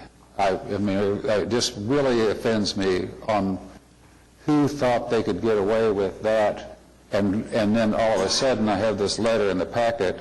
Helicopters fly over it all day and night. Late night flights are waking homeowners from their sleep. You have no right to fly helicopters. And what my suggestion is, and I'll agree with Jim about the continuance. I would vote no. I mean, if this would come up and you vote for denial, I'd do it in a heartbeat. But is there a way, possibly, that you could devise a landing spot, even though if I have a heart attack, I want to get there, but if landing spot, someplace in the vicinity with any of your ambulances right there to pick up the patient and take him to the, within minutes, that somehow alleviate you, like the vacant lot just to the north across I-240, or so, I don't know. Is there a landing spot that you could do away from the residential area to alleviate the noise, and then have an ambulance waiting for the helicopter to take them to the hospital? Think about something like that. But it really does offend me that this application, the original SPUD, had no helipad, and you've been flying helicopters from the minute the thing was built. So I agree with Jim to continue it. I'm not, moving to deny it, but I'd sure like to see some really significant responses to Commissioner Allen's statement about other things that he's seen, and also about this helipad, and then what neighbors there are. If you say that they've agreed, I'd like to see the letter where they've said, we're fine. Well, I don't have it here. I have it right here if you'd like. Well, no, not yet. And then this is going to be continued anyway, I assume, if that's okay with you. Yes, sir, absolutely. Okay. Mr. Austin, I think you should take a continuance to August 11th, and I would suggest you include Mr. Allen in your meeting with neighbors and management. And also, if you've got speed bumps on public city streets, or if you've installed stop signs without having gone to the city's traffic commission, that's another problem you've got. There are no speed bumps allowed on Oklahoma City public streets. My understanding, this is private property. That's private property. There's no easement. It's private property. Oh, I thought it was a public street. I thought Part of it is, yeah. Part of it is not. Okay, so there was never a... They can do whatever they want on their part of the street, but not on the city's part. We have had But on the other hand, the way it is right now, I mean, cars back out into that private driveway, and you may have a car coming down through there at 40 miles an hour and hit the speed bump. Some people care less about the speed bump. And you got people walking across the street, driving out into the street, backing into the street. If I was a heart hospital, from the liability You'd have a heart attack. I'd have a heart attack. Yeah. It is concerning. That's why we're trying to limit, and I'm not sure of a good way to do that and allow access out to Sunny Lane. But again, welcome the opportunity to well, we've got traffic staff to work with you as well. And when we've done that, sir, a couple of times. We've had them come out there. One week they came out for 3 days, different hours of the day. They provided us with a nice report. Dennis Clower's office came out to conduct the study to see the impact of folks coming in from the west and the east and passing through there. So that has been done. Stuart Chai has been out several times for traffic studies to look at the impact of the hospital initially, and then also the proposed medical office building to see the impact that it would have on Sooner Road as well. That being a state road, we did pay for the construction of the northbound left turn lane. So I did talk to Curtis today just before the meeting, and he brought me kind of up to date to where y'all are. But I know there's no drawing or anything to what you're trying to come up with, and that's one of the things that we discussed. And I think you have my phone number, don't you? Yes, sir. Okay. Okay, well, I think we've spent enough time on this today. Let's have a motion to continue it. Second. Okay, we have a motion and a second to continue item 8 until our August 11th meeting. Cast your votes. And you're continued. We'll see you in August. Thank you. Item 9 is C-5673, an extension of the preliminary plat of Johnson Farms Addition in Ward 3. Warren Peacock with WPM Design Group, representing the applicant. I also have Mr. Pat Garrett, who's the owner-developer of this property. We want to talk a little bit about TE number 1. We agree with everything except the square footage of the devoted recreational amenities. Mr. Garrett has just recently purchased this property from the bank, and he is only really going to be involved with about 20 acres of the total. The south half of this property, which is about 40 acres, was developed under another developer. It was final platted. Those improvements are in, and all of those lots have been sold. So Mr. Garrett doesn't really control that part. And we have some exhibits if you'd like for us to pass them out, or if I can explain to you, they may be doing that right now. Yeah, okay. Okay, all right. Anyway, about 68% of this development was already done under another developer, and what we'd like to request is a consideration to reduce the amount of amenities, square footage of amenities, to one lot, which would be approximately 8,400 square feet, which would then be in conformance with the 20 acres that's left to develop, rather than to have it over the entire preliminary plat. We have plenty of common area in the whole development that was done originally, and obviously we brought this forward as a continuation, thinking that was the most prudent way to proceed, but we've got into this issue. We'd like to see if we can get some consideration to get that amount of space reduced. I'll try to answer any questions you might have. By the way, also in that last 20 acres that is left to development, all the sewer, water, drainage has already been put in that. It's all been accepted by the city. So the only thing that's left to do is just putting the curb and gutter and the paving is the only thing that's left to be done. And I'll be happy to answer any questions, and Mr. Garrett's here to answer any questions as well if you'd like to ask anything of the developer. Okay, I'm sorry, Warren. I was looking at your diagrams. Just so I'm clear, what you want on this bit here. Yes. Is phases 2 and 3 is all we have left to do. This is phases 2 and 3. Correct. It says phase 1 on my diagram, but is that? Phase 1 is, yes, is about practically the south half of the development, which is around 40 acres. Okay. Because it doesn't, I don't see 2 and 3 there, so I'm a little All right. when you say 2 and 3. Is that this, yeah, is it this diagram or? Phase 1 is this. This is already platted, final platted, and completed, and all these lots have been sold. Okay. So you should have another. This is a different diagram. There's 2 other exhibits. There's phase 2. Oh, okay. And then there's another one which is phase 3, which is basically this piece right here. I'm sorry, I'm over here talking away from the mic, but. Okay. So phases 2 and 3 compile approximately 20 acres. Phase 1 is approximately 40 acres, which has already been final platted, accepted, built out, or the lots have all been sold in that area. And all that was done prior to Mr. Garrett buying the property from the bank.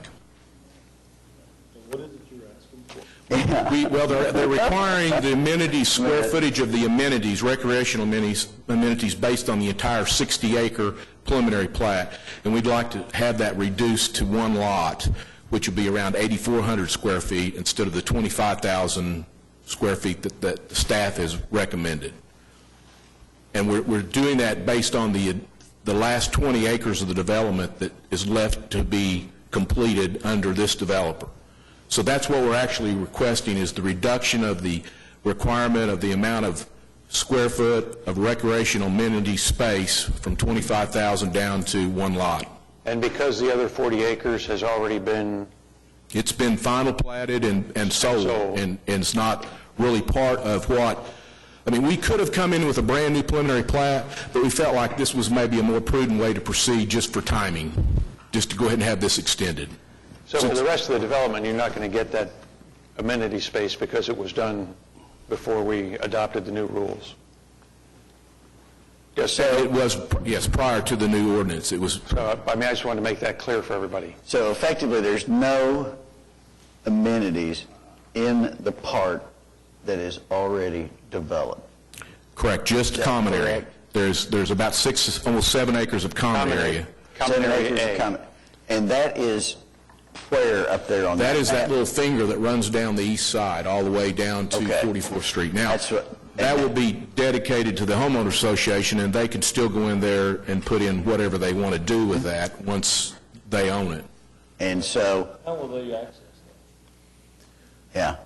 Well, at the time, there was not a requirement in the original preliminary or original plat to have an access to that, so unless there's a piece that's dedicated on one of those lots, a little strip for a walkway. Right now, it's just there.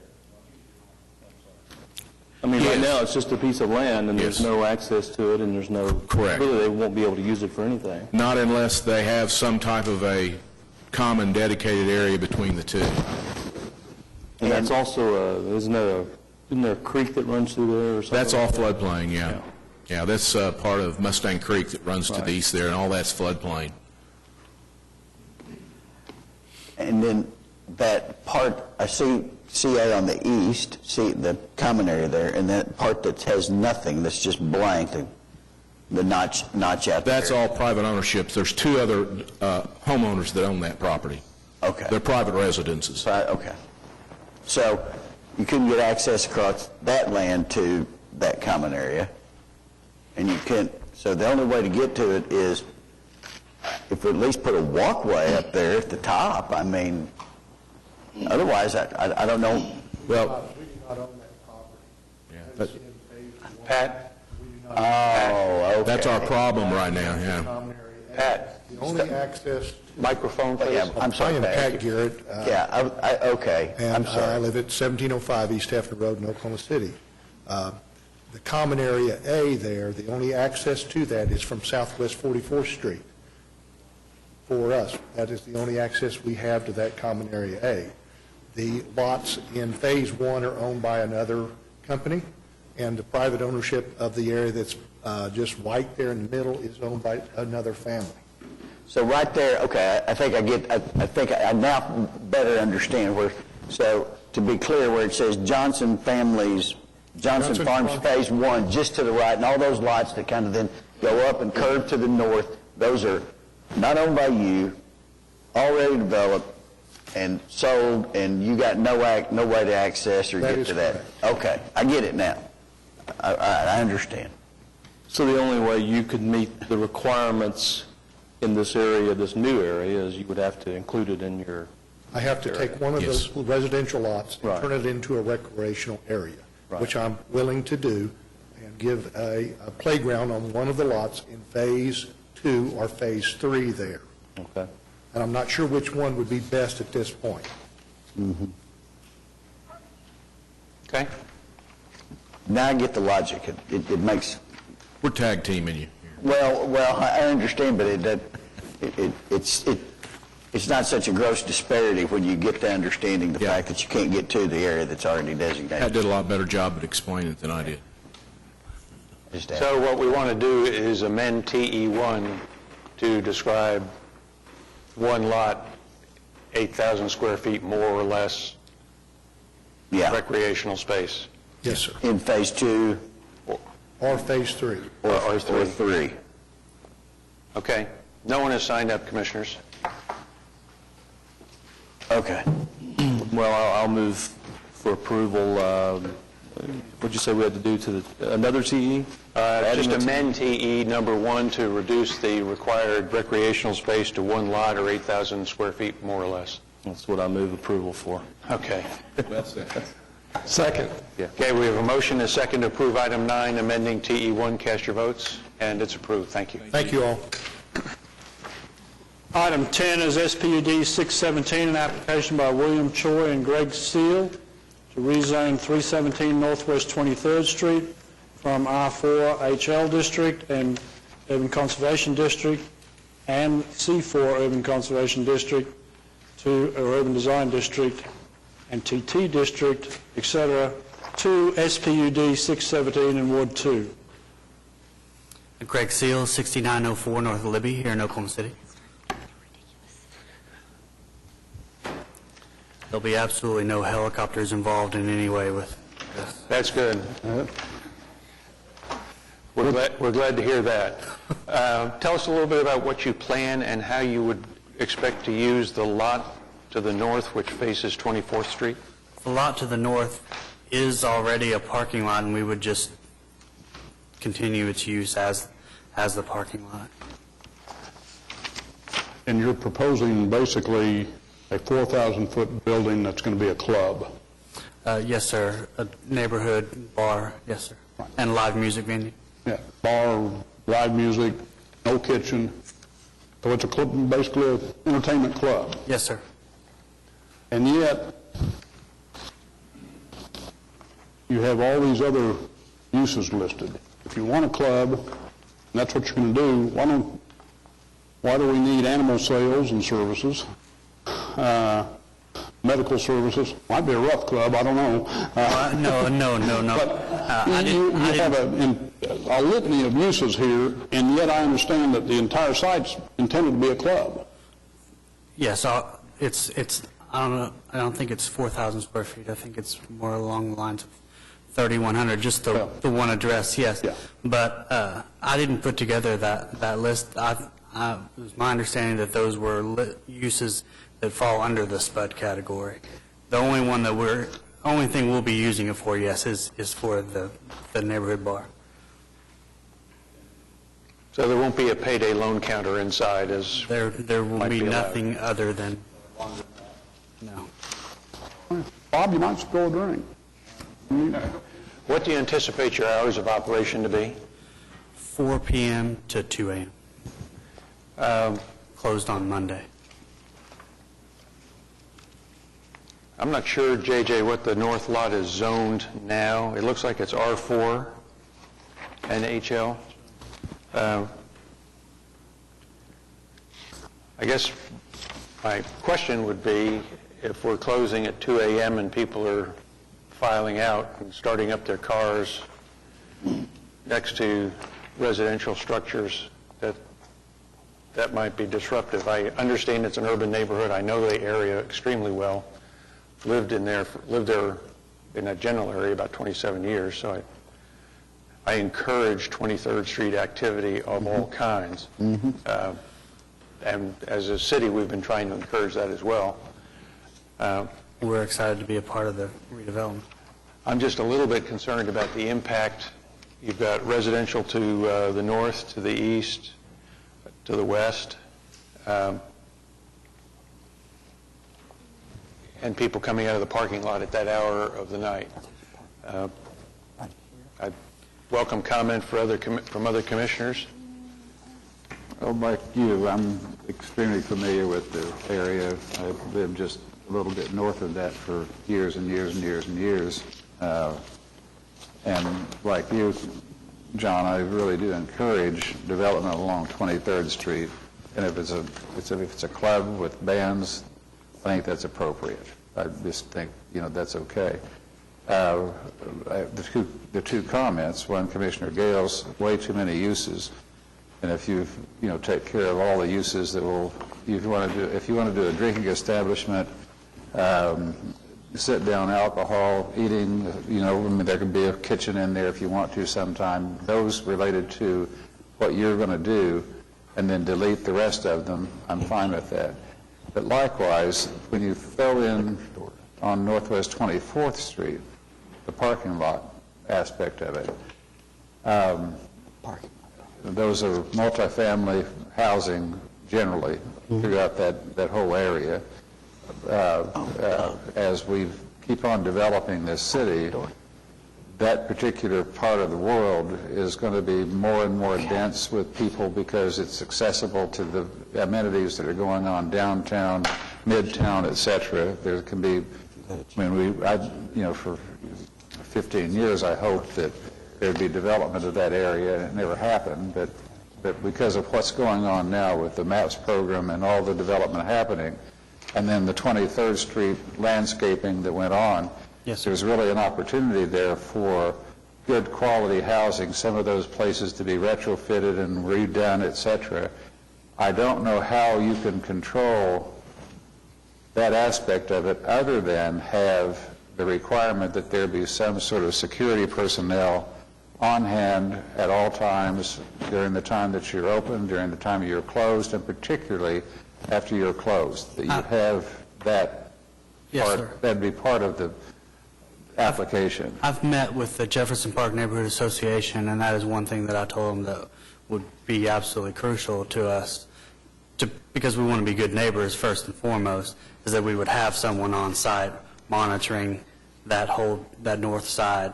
You'd have to. Yeah, I mean, absolutely. We wouldn't want to do it without that. No. Yes, sir. Yeah. Now, and there is an alleyway that runs behind, and that could be another outlet for people to leave through the alleyway, so they wouldn't have Going to. that way. Correct. Yeah. East and west. There are exits, east and west. Right. Bob, I want to hear from J.J. on the... One thing I would say is that the applicant is but a tenant, and he's got one lease space of about 4.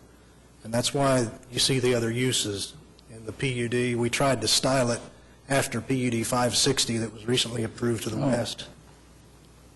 So to limit it all to bar would do the same thing to those other 3 lease spaces. The way I read the application is that the staff... J.J., don't go away. ...is that basically we're just adding the club use to all the uses that already exist in 560, which is directly next door. Is that right, J.J.? Is that right? Yeah, you're actually... Now it makes sense. And, well, it does and it doesn't. That was my question. If they're fully committed to this use, we have an application before us with 25 uses in it, and we're saying what we're doing is a club without a kitchen. And, I understand you maintain all the flexibility you can, but... Is this lot that's been used for parking, is it used by a variety of users along 23rd Street, or how? I think it's shared by numerous people along 23rd Street. And is that a permitted use in the HL and on this zoning? Or, I assume if it's zoned to R4... R4, it's an existing legal non-conforming parking lot, so it could continue. Okay. This would make the zoning conforming, but we're going to keep it in the HL overlay so they still have review. I didn't see anything. So if he's a tenant, with respect, and track 2 is a separate track that's not part of 560, right, JJ? 560 being the one that's right to the west, if I'm reading my staff report. 560 is the spud to the west. Right. And then his spud is the next 100 feet or so, probably three or four lease spaces. But we include all of a shared parking lot, because I didn't see anything in the SPUD application, and I understand the dilemma for the applicant in this particular case is I didn't see anything about lighting, about shielding the lighting, about any of the things that we historically look for in applications where we have parking up against residential. I don't want to make that big a deal because I parked in this parking lot. In this one that's used by the guys that partly overflow for Cheevers too. Is Cheevers down there on the... It's east of that. Cheevers is east or west? Cheevers is west. Cheevers is west. Yeah, so you probably, you walk across that street and it's just kind of one big conglomeration.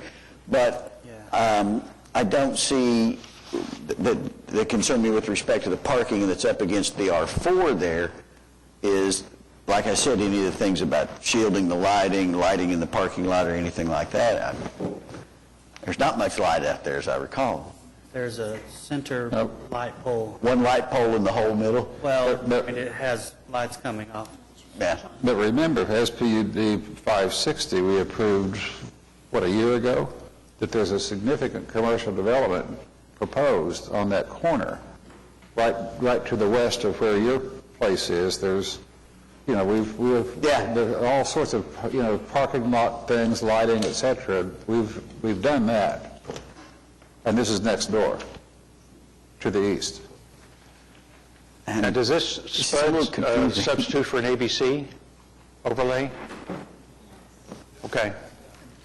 Since the approval of the SPUD to the west, you've actually incorporated all that lighting and everything into the zoning ordinance, so it applies. Okay. All right. So we'll get that, without it being in the SPUD. Right. Okay. All right, well, that comforts me a little bit more. All right. The concern that I have about this application, really two things, I guess. One is the number of uses that are being included in Track 2. I just think there are too many of them, and some of the specific ones bother me. But it really relates more to Track 1 and to the parking. And I realize that it's currently existing and it's already a disaster, and sometimes it's hard to feel like you'd be making anything worse. But the operation of a club in conjunction with this parking might actually be making things worse. I do have concerns about there being sufficient separation from the residential to the north in order to protect those boundaries. And I'm sorry.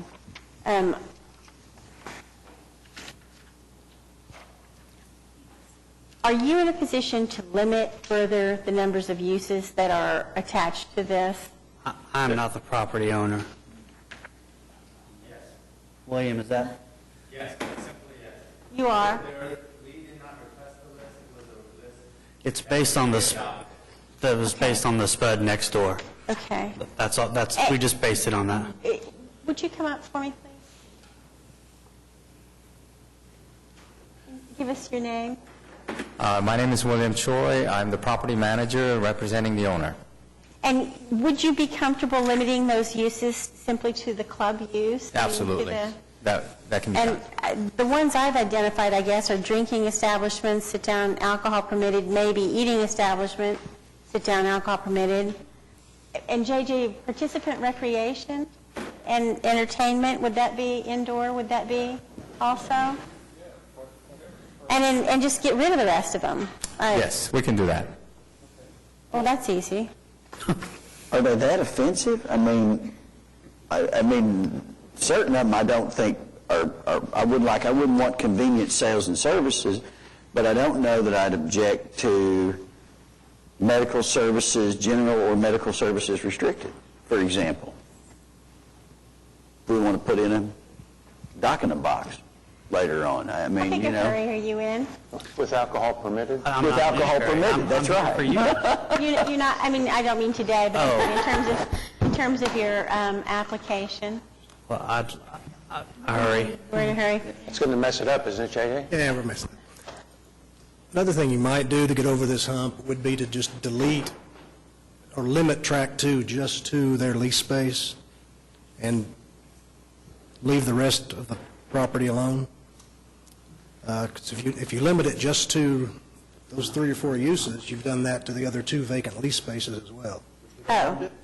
So you might just eliminate those other 2 lease spaces and just include this lease space in the SPUD.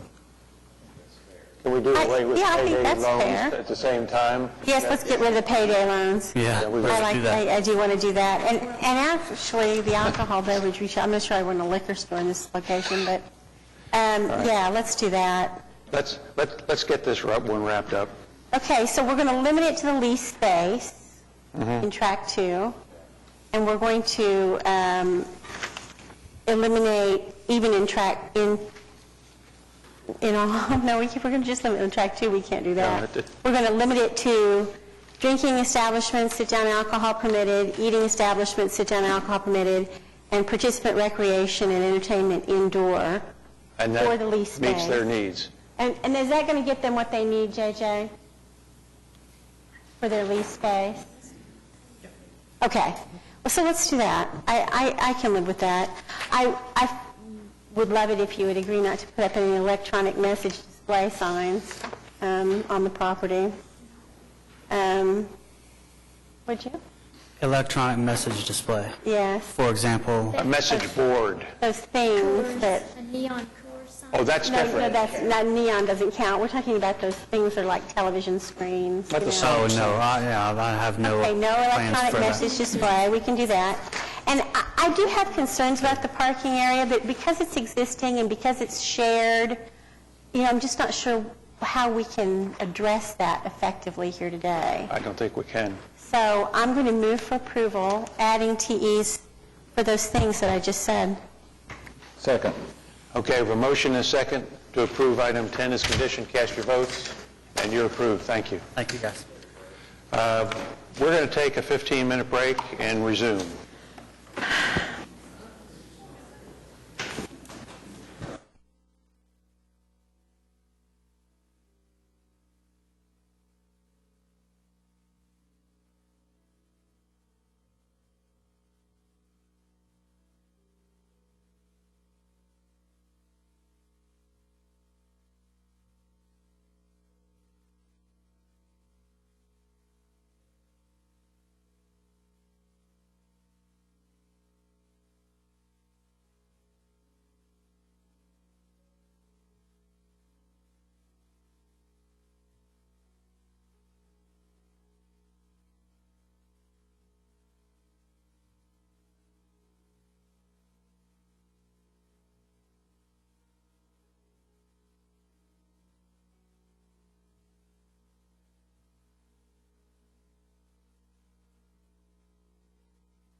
me next.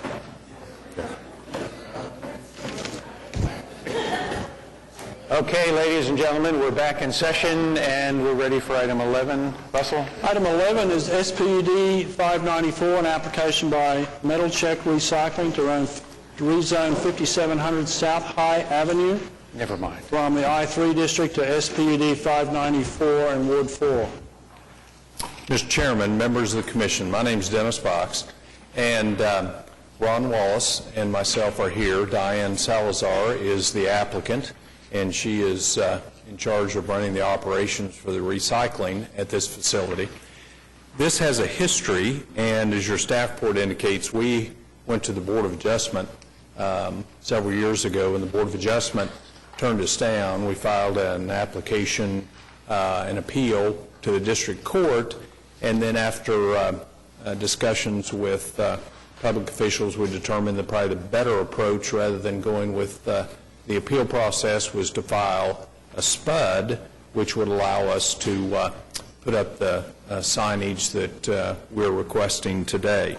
Now, I've handed out an exhibit, and if you would indulge me for a minute, this exhibit, I think, shows you and is a very good example of where we're at and what we're asking for. The first picture is looking south on the bridge at Southeast 51st Street, and that arrow points to the two containers that we want to utilize for our signage.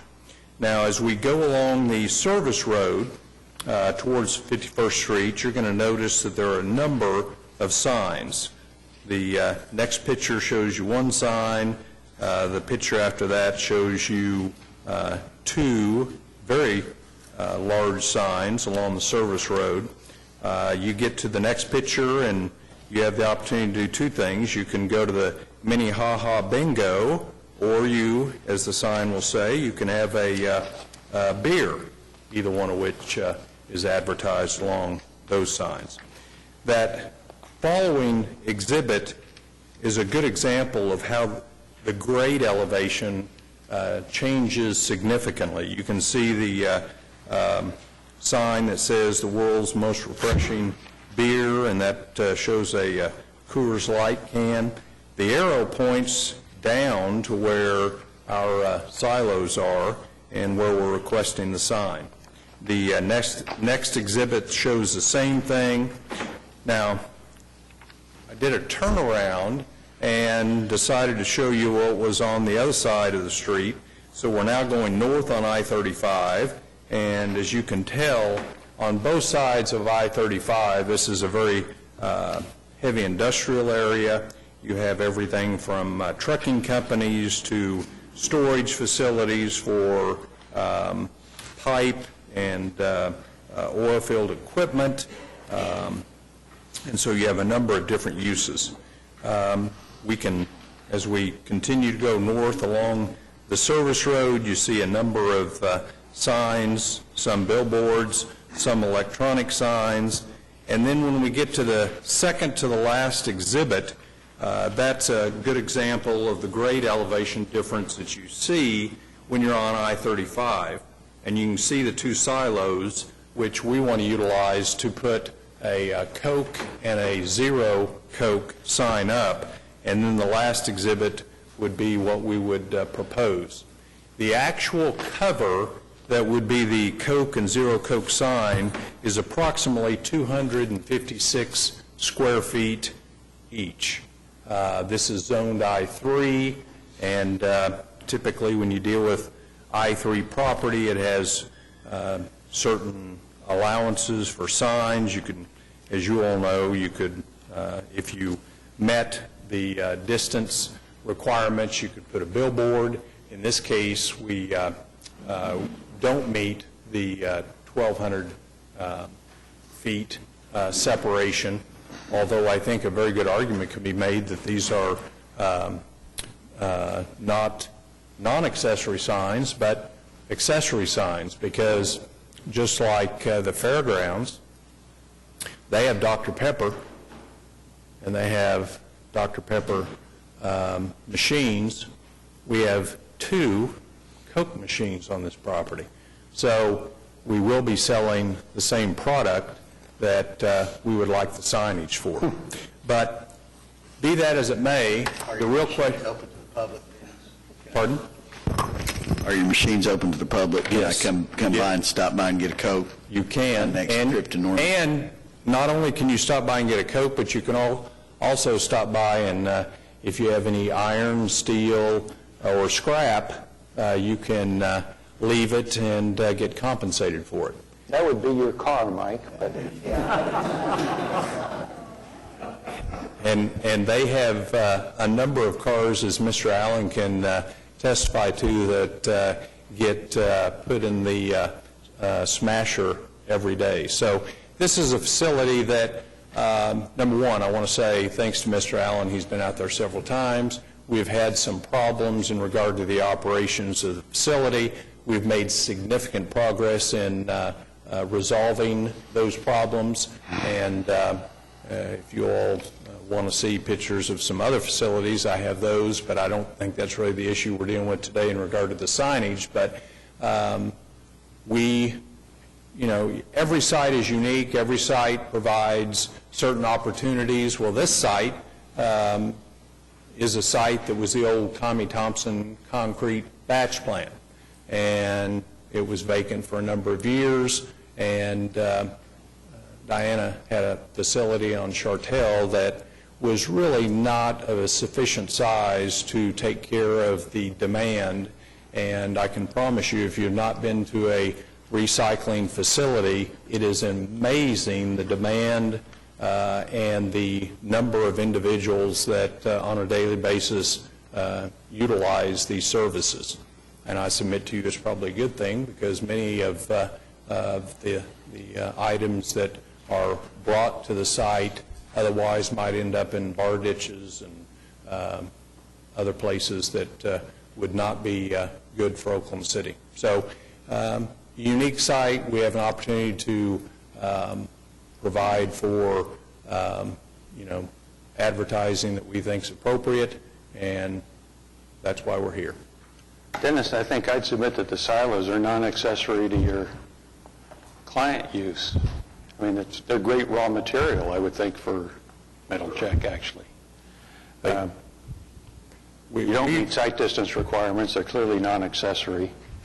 Now, when you say clearly, there have been other sites owned by trusts that have not received that same clear indication that you... Predating our existing sign and billboard spacing ordinance and this commission. Well, on that site, that was determined to be a accessory sign. It didn't have anything to do with distances. It had to do with whether the sign would be allowed or not. And it's in existence, has been for a long time, and I submit to you probably an appropriate sign for that location. Now, obviously, your determination is whether ours is. If I was you, I would say that right now, too. But if that came before this commission any time in the last decade, it wouldn't have been approved. Okay. You say this was in front of the Board of Adjustment. When was it in front of the Board of Adjustment? 2008. 2008? Yes. What was the district court's ruling on it? We did not take that. We dismissed the case before the district court, and we dismissed it because we made a determination that coming in with a SPUD where we could have more details and submit exactly what we wanted was the appropriate way to proceed. So there was no determination. Is there any protesters? No one signed up. You know, when this came before us before, I asked for some improvement to that property out there before I would commit to vote for anything out there. I have been out there several times. I've been out there with Dennis and David and met with the people out there, and it is quite an operation. And there has been improvement. I think significant is a bad word, but there has been improvement. I think there's a long way to go yet. Number one, our ordinance says, and I know Diane says that she can't get below the top of the fence, but our ordinance says that debris is not to exceed the top of the fence. And I think she's got an 8-foot fence out there, or a 10-foot fence maybe, and it exceeds it by 10 or 12 feet in most all the piles that they've got out there. I sympathize with her on trying to keep that site presentable, if that's the right word. But on the other hand, I am not satisfied with what has come about on that thing, and I think I indicated that to her when we was out there the other day. And then I went by today just to see if there was any additional improvements, and I don't see any. In fact, I see that there probably was some deterioration, if you will.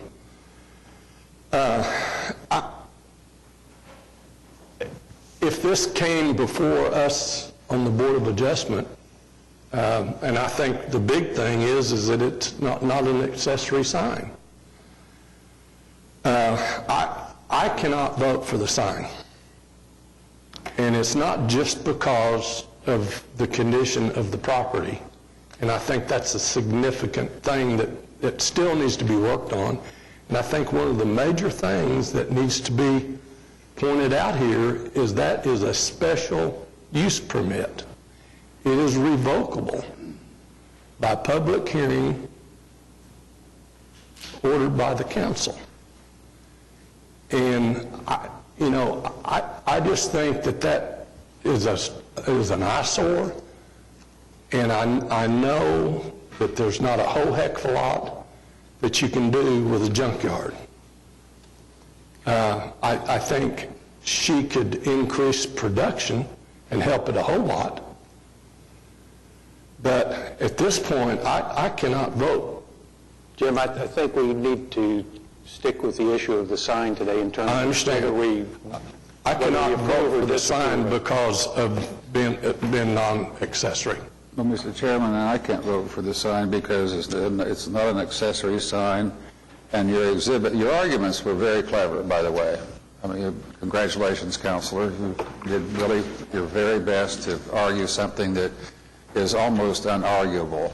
You don't meet the sign, the spacing, but your exhibits are just absolutely proof of why this city needs to have a revision of its sign ordinances. The proliferation of really, really awful billboards, some of which are absent with even, like there's a frame. This is a great example of, and thank you, Dennis, for presentation of why it is that we've adopted policies on appearance corridors, etc., to reduce the proliferation of really, really awful big signs. But irrespective of how your condition is, that I don't know on the property, I will move to deny this application. I just had one question. On these two silos that they're called, do they serve a function in your day-to-day operations? Are they used at all for your operation? They're not. Are they just relics of the Thomas concrete? Yes, sir. Concrete days? Yes, sir. And so I'm guessing other than this, it's a cost to remove issue as to why you keep them. Is that a fair comment, or, I mean... That's a portion, I guess, but it's really an opportunity. I mean, you have two old silos that have been there for... 50 years. Yeah, a long period of time. And I would probably take issue with Mr. Bright in regard to this being a proliferation of some of the other signs that he saw.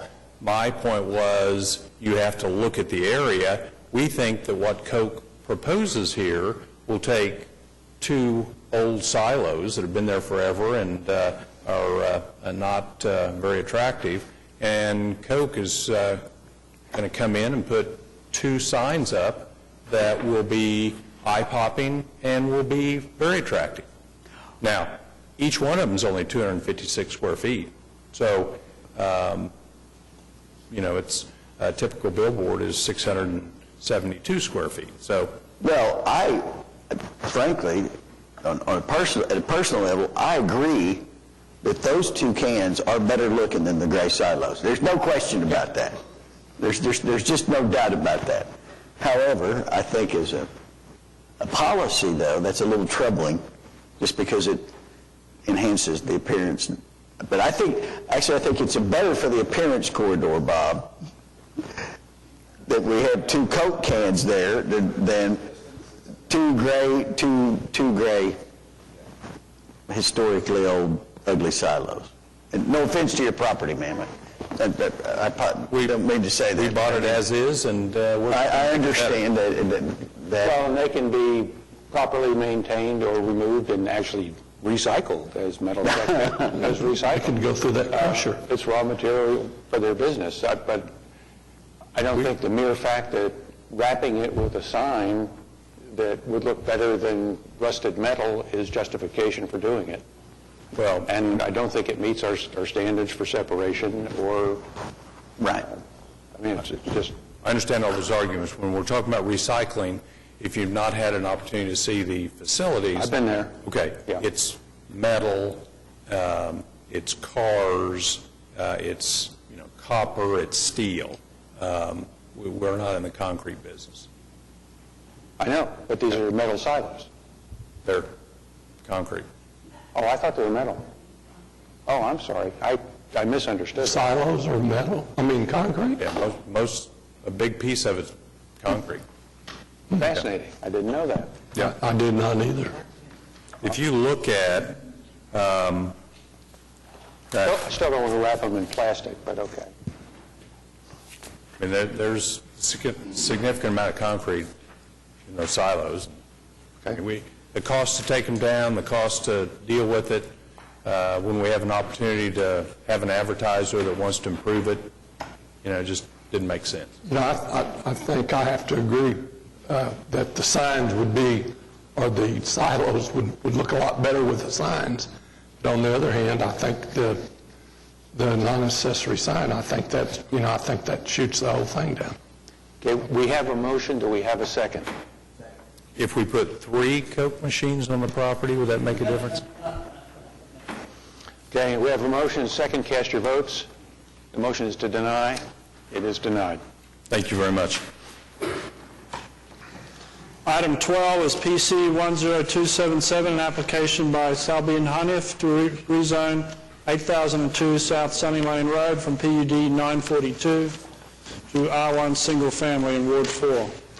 Before we go on, I'm sorry. I think that it might be a good idea for us to look at, as a part of our sign ordinance review and discussion, the whole concept of cladding things in signage. Several years ago, I was down in Dallas and had the opportunity one morning to watch them stretch one of these things over the side of a building, and it was a fairly temporary thing, something like we do for the Thunder here when they're in the playoffs or whatever. But the opportunity in this case that was presented to take something that's old and ugly and whatever and turn it into something that you can argue is more attractive or not more attractive.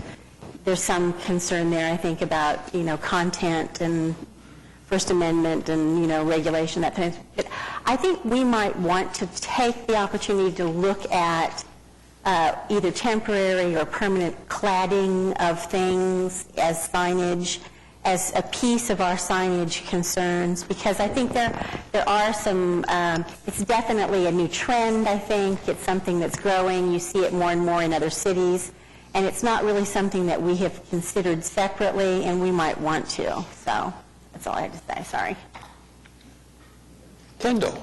Good afternoon. Kendall Dillon with Craft & Toll, representing the applicant. And in order to expedite things during the break, I went ahead and laid an exhibit in front of you that looks something like this. So anybody missing one? Obviously, the purpose of our application is to rezone a 13-acre parcel on Sunny Lane Road in order to develop a single-family residential subdivision. And as I'm sure you've noticed from the staff report, your staff, I think, has a few concerns about our applications. Predominantly, I think those concerns are the existing zoning, which is inside of a PUD with a I-1 underpinning, and then also just the concern of, reserving some potential industrial properties that lie within the industrial designation on your plan. However, I think we understand those concerns, but I think if you look at this site in particular and start to kind of boil things down and really take a hard look at it, we think that this application is very consistent. We think that it makes good sense, and that's the reason that we're here today. But if you'll notice on the first exhibit that I've handed you, just to kind of give you an illustration in terms of proximity of our site versus the area that the plan has designated for industrial, you'll notice that we are on the very south edge of that industrial designation. So basically, we are in the area there that transitions from the industrial to the urban development and what is also residential. So it's not like this application is 160 acres or even 13 acres in the middle of a big industrial reserve. We're right there on that transition, and we think that that kind of opens the door to make some sense in terms of our application. If you'll notice on the next exhibit that I've handed you, in regards to the concern about giving up potentially industrial property, what we've done is we took a look at, and basically we took the zoning map and we overlaid it on an aerial, and we've just kind of analyzed the inventory of industrial zone property within proximity to this site. So we kind of went from our site about a mile out, generally speaking, in each direction. So we're looking at about 2 square miles from 59th down to 89th, from Bryant back over to Sooner. And you can see in that white hatched area, those are areas that are currently zoned industrial and that appear to be, from an aerial, as vacant property. So I don't want to over-exaggerate our map, but just as far as an illustrative purpose of the intent of it, what we're trying to illustrate is within that 2 square miles, we calculate in the neighborhood of 1,000 acres of a vacant industrial property. We didn't get real scientific about it. We didn't look at but generally speaking, like I say, having overlaid it on an aerial. But whether that's 1,000, whether it's 900, whether it's 800, the point being is there's a great inventory of vacant industrial property in this vicinity anyway. So we feel like that should really mitigate any concern in regards to allowing this piece of property to be rezoned. Also, if you were to look at the next sheet that I've provided for you, in terms of the existing zoning, it is zoned PUD with the underpinning zoning of I-1. However, if you look, at least in regards to, or at least in my opinion, the bulk of, or really the primary industrial uses have been deleted by the PUD. The truck stops have been deleted. The parking garages have been deleted, recycling's been deleted, and even the light industrial use has been deleted. So if you look at that in terms of the 42 permitted uses that remain on the site, 38 of them are C3 uses. And even of those 4 that are not C3 uses, 2 of those, the sports facilities and personal storage, are permitted in C3 under a special permit or conditional use. So, and then obviously too, if you look at it in terms of C4, there's 41 or 42 uses would be permitted in C4. So we feel like that really what we've got, even though it's PUD with an underpinning zoning of industrial, we really feel like it's predominantly just another C3 PUD.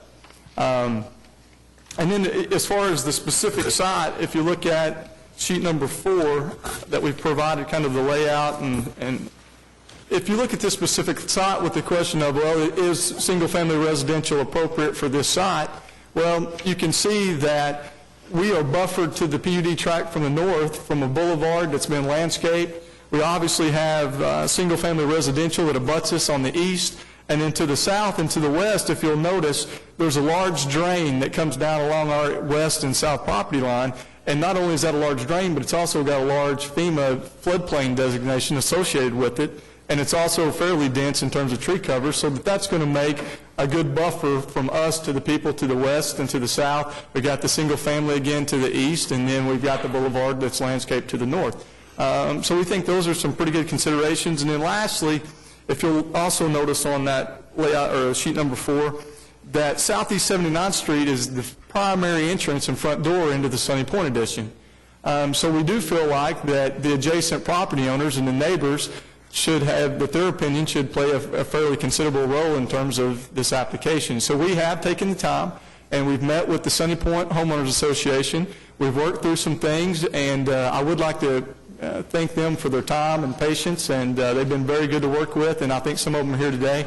And it's my understanding that they strongly prefer our proposed development versus what potentially could develop underneath the existing PUD. And like I say, some of them are here in case you'd like to hear from them. But we think if you look at it collectively with all those different considerations, that this site, being on the transition part of the plan, with the buffers that we have, with the existing PUD, which predominantly eliminates a lot of the industrial uses anyways, we feel like that this is a good plan that makes sense, and with that, we'd ask for your approval. Kendall, on that Exhibit 4, where you're showing the FEMA flood, yes, sir. You show that there's FEMA flood on several of your lots. Right. There's about 3 lots, 4 in particular. But what we will do is we will actually do an analysis that will go to the Public Works Department, and we will fill up the back of those lots, either that or we will design and pull out the structure so that the structure will not be inundated by FEMA floodplain. Okay. It's a standard procedure we do on several of them. But the intent is obviously not to encroach except for just a couple of those backwater places, so we won't be working in the main drain and disturbing those trees and those sort of things. Okay. Kendall, the property to the south of this is zoned I-3. Yes.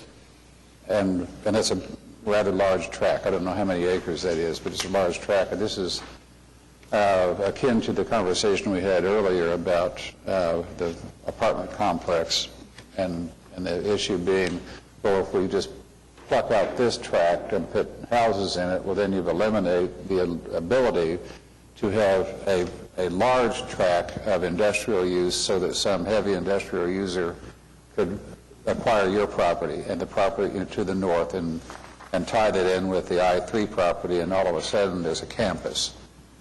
This FEMA floodplain, can you build on that at all? No. Well, that's a little bit of a tricky question. Predominantly the answer is no. There's also a floodway associated with this, and that's taboo to disturb or to touch without going through a lengthy process. I'd be lying to you if I said there wasn't a lengthy and a tedious procedure to go through to reclaim some of that. However, in terms of a practicality, financially, and several different development aspects, the answer to your question is no. Nothing will be done with that floodplain. It's not worth it. In the south, acquiring this and then acquiring that. Right. But this floodplain seems to be an impediment to That's correct. Conveniently connecting those dots. Well, and you would have to do something with channelization or something. So you'd still have somewhat of a buffer. Sure. Yes, you'd still end up with some sort of a buffer, but from a practical standpoint, the likelihood is very low. And the I-3 to the south is the reverse situation from the earlier discussion. It's in the urban growth area, but zoned in I-3, as opposed to what we talked about earlier in the meeting. Kendall, what did you say the plan unit development 942? 942? Is what? This particular tract is zoned in that PUD. The underpinning zoning is I-1, light industrial. Okay. However, but yes, there are That's deleted what I was uses thinking. within that so that it's generally a commercial. Does your client own that piece of property? This particular tract? No, the PUD. No. We just own tract 4 of the PUD. Okay. Commissioners, no one has signed up in opposition. I'd like to hear from some of the, I'd like to know some of the people that are here that are in favor of this, that live in that subdivision. Just, okay.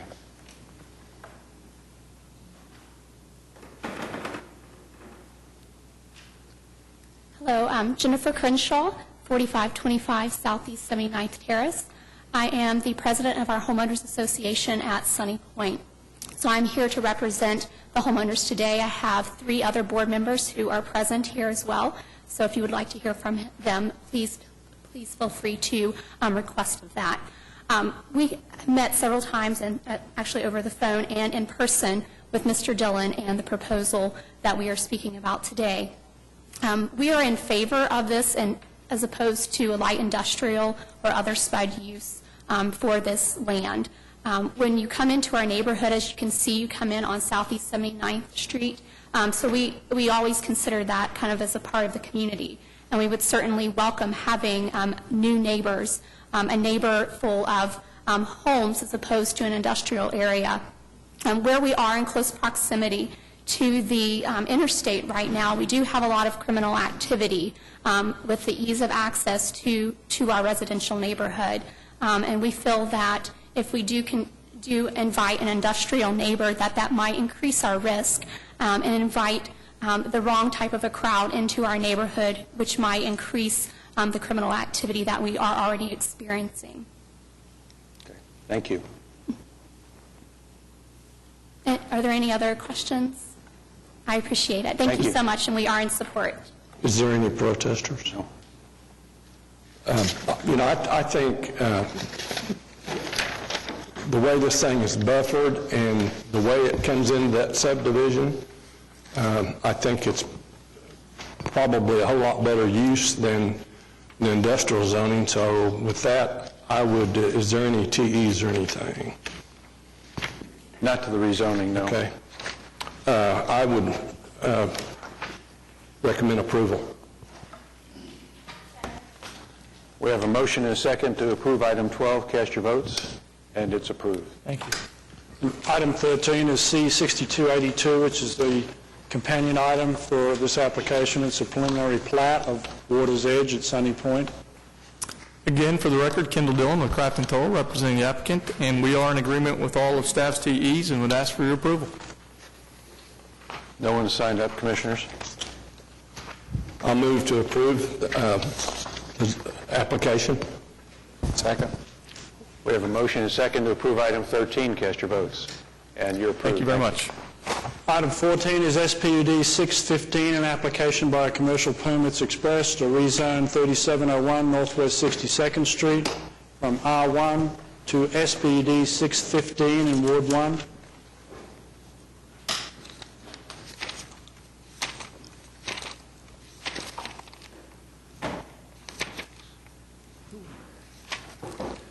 Good afternoon, Chairman and Planning Commissioners. Dean Dye is here with Commercial Permits Express to represent the applicant. The applicant is here and also the architect. We have, since our last, or when we continued this, we have gone in and completely redone all of our plans, and in doing so met with the staff and went over those plans and made all the necessary changes, added a lot of landscaping and changed the face of the building so it would face Northwest Expressway. And we've also changed the parking lot. Bill is the architect with Reese Architect. You want to come on up, Bill? You can kind of do this together here as far as... You should have a package with this. I'm William Powell. I'm an architect, landscape architect. Live at 2816 Cambridge Court here in Oklahoma City. I'm a lifelong resident of Northwest Oklahoma City. And when my friend, Dr. Guman, said to me that he had bought a piece of property, he told me where it was, I immediately knew the property. If you've lived in Northwest Oklahoma City as long as I have, you're going to know the property because it's sat in its existing condition with a temporary building for more than 50 years. So for me as an architect, it was a great opportunity to be involved in cleaning up and creating something on that piece of land that not only the neighborhood, but the city of Oklahoma City and the vicinity of this building can be proud of. Now, we placed the building in the center part of the site. There's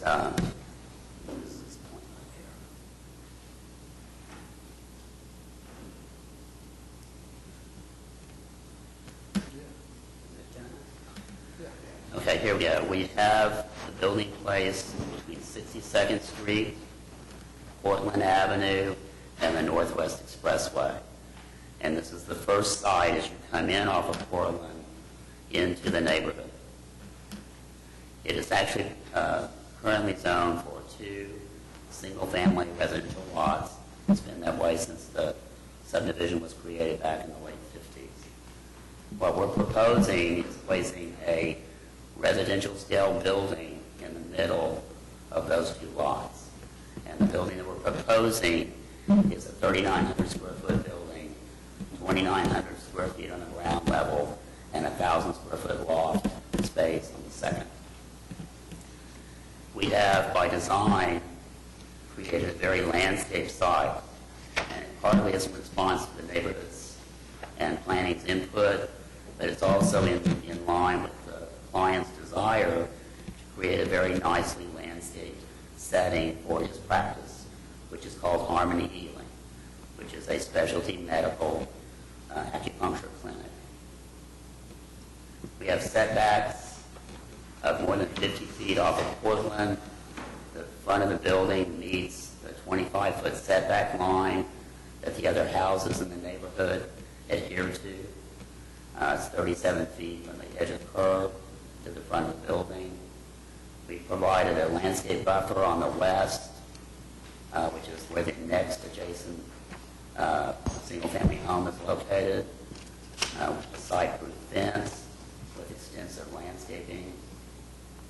We have 16 parking spaces that we're showing access off of 62nd Street, and the design of the entrance drive into the parking lot is different than what you would typically expect, because we're trying to force traffic from the parking lot to make a left turn only out of the parking lot so that the traffic does not go back into the neighborhood. This is a concerted effort to limit the traffic impact on the neighborhood. Now, we are of the opinion, and having worked with planning staff, that this particular use will not create an extraordinary large amount of traffic. In fact, it is the planning staff told us that the 2 single-family lots would typically generate between 8 to 10 traffic arrival vehicle per day. Dr. Guman's practice is a very specialized practice, and in that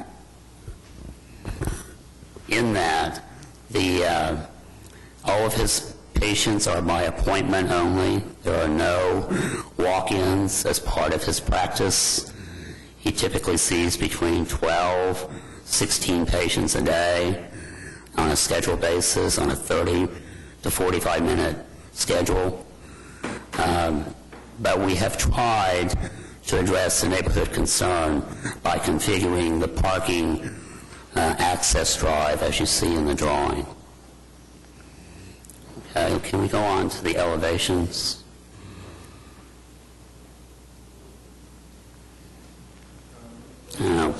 These are the floor plans. I don't know that you necessarily want to look at that unless you do have questions. This building has been redesigned from the original that we were proposing. And the design changes include lowering the height of the building by 9 feet. Originally, we were at 35 feet in height. Now we're at 26 feet in height, and this is in deference to the neighborhood. We've also changed the windows on the building design to look more residential in character. Our previous design had more of a horizontal banded window on the face of the building. The north elevation is the one that faces out on Northwest Expressway. The south elevation faces onto 62nd. Okay. The east elevation is the one that you see as you look at it from Portland, and the west elevation is the one that faces towards the parking lot. This will be actually, I would like to say that this is really a Class A office building specifically for this medical use. Quality finishes, quality materials, and the intent is the design be compatible and in scale with the neighborhood. Okay. We do agree with, at this point, the staff report and both the TEs that are on the staff report, which allows the one access off 62nd Street. The Dr. Goodman is here, and he'd be glad to answer any questions that you might have of him. As Bill said earlier, his patient's been with him anywhere from 10 to 15 years, so he's very excited about this. Dean, on the access to 62nd, is there no right turn? We have got that drawn to where we're expecting the traffic to go back to Portland and not down through the neighborhood. We're doing everything we can possibly do to keep any traffic out of that neighborhood. Signage or any? Signage will be there. There'll be signs there that says no left-hand turn there, no right-hand turn, right hand. And we're hoping that we could also maybe, not only get that traffic to flow back to Portland, but I think he has indicated to some of his patients that it would be necessary for them to travel south on Portland even when they get to Portland. How many total employees, including the doctor, will it be? Amit Guman, 3535 Northwest 58th Street, Oklahoma City 73112. I've got 2 part-time employees. 2 part-time. Okay. Any other questions, Commissioners? We do have some people signed up to speak.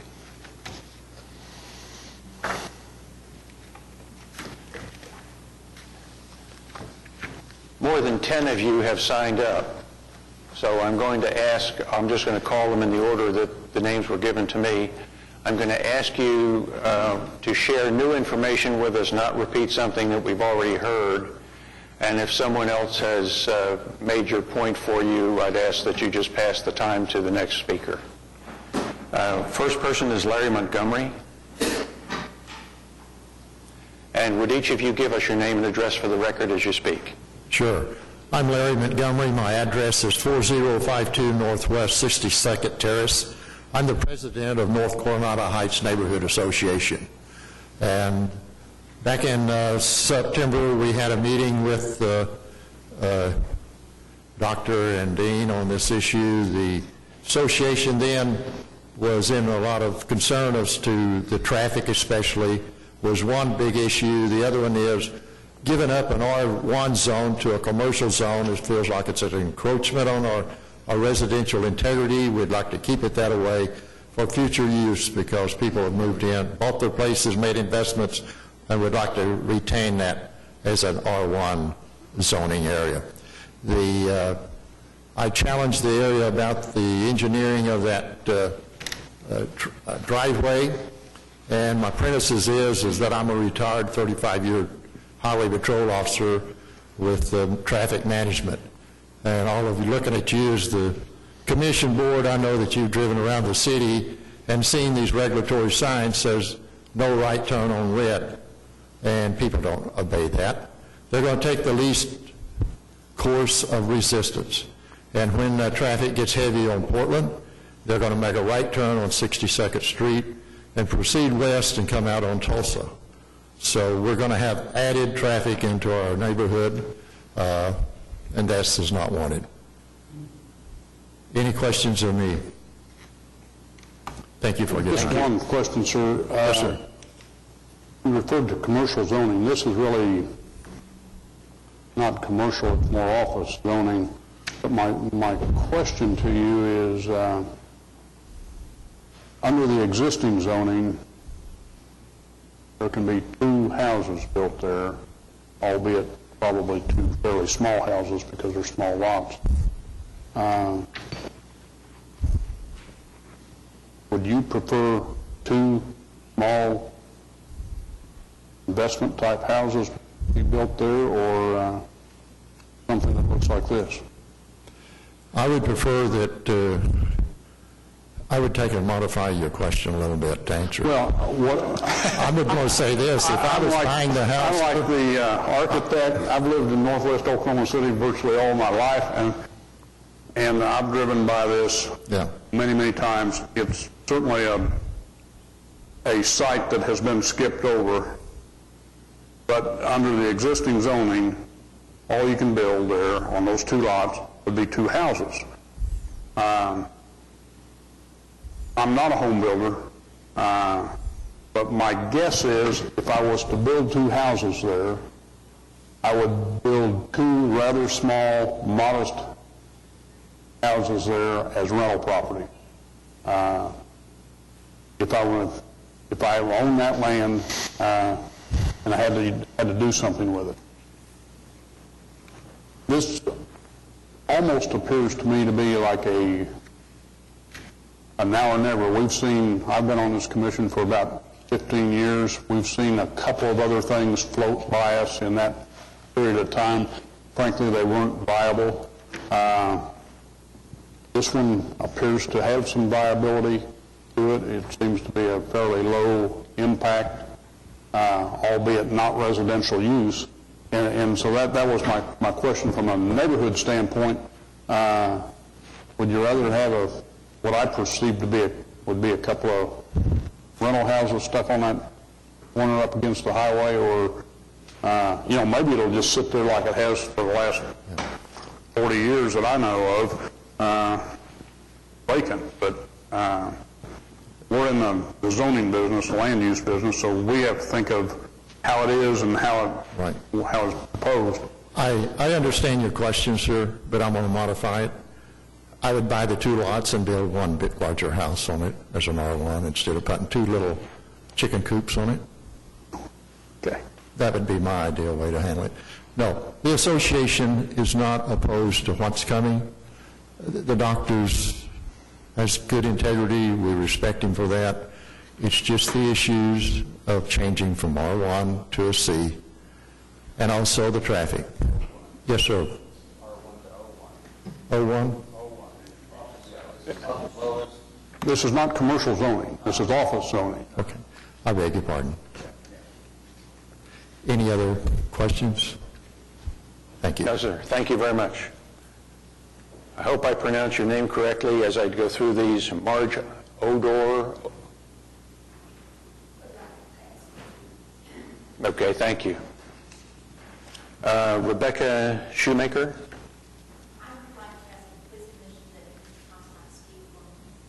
Okay, when we get to him, that's fine. Thank you.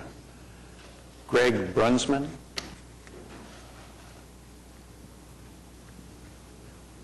Greg Brunsman, 4201 Northwest 61st Terrace in the North Coronado Heights Neighborhood Association. We're willing to work with the property owner to come up to a mutually agreeable use for this property, but not as a business. This is zoned for residential, and we have residential. It's completely residential, and all around this would be, we are encroached upon by businesses. So we currently do not have a plan, as Mr. Gales talked about, for this property. It has been vacant for a number of years, but we are certainly open to discussing future plans with you at the commission, and we hope that you would let us come back at a later date. We would welcome your input and value your thoughts as to how best we could come up with another plan that does not change the zoning that is currently in place. If this is approved, a change in zoning from the current residential to what has been proposed, we are going down a slippery slope of losing our neighborhood and being engulfed by commercial entities. This area has many older homes and older residents, and once you put in a business, that business will probably want to expand, and then other businesses will approach, and once you've gone from 100% residential and made that first one, there's precedent, and then you can start making those next applications based upon the initial decision.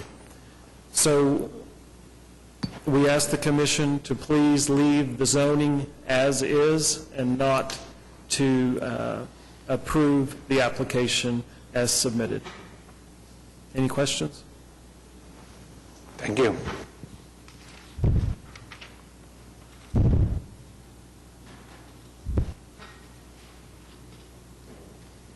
I'm not going to get this correct, but Virginia Abrick? All right. Pat Greggs? Okay. Well, the meeting's getting shorter. Rosemary Brown? We're to Mr. Comstock. How about that? You're up. Mr. Chairman, members of the commission, my name is William Comstock, 501 Northwest 13th Street, Oklahoma City. I own the second house to the left, to the west of this property. I'm representing myself individually and numerous other people, some who are here today.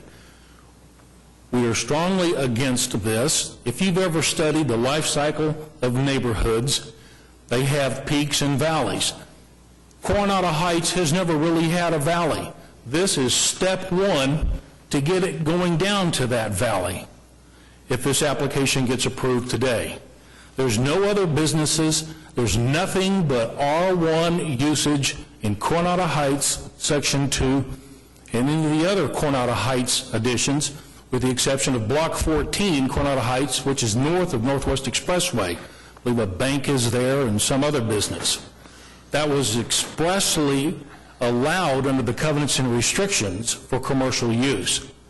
I recognize the city doesn't get involved with covenants and restrictions, but the ones that are in place for this subdivision are valid, enforceable, and they prohibit business use of any type. And it expressly states single-family residential use only. If this thing is approved ultimately at City Council, you're going to force myself and all of the other owners to take it to district court to have the covenants and restrictions enforced.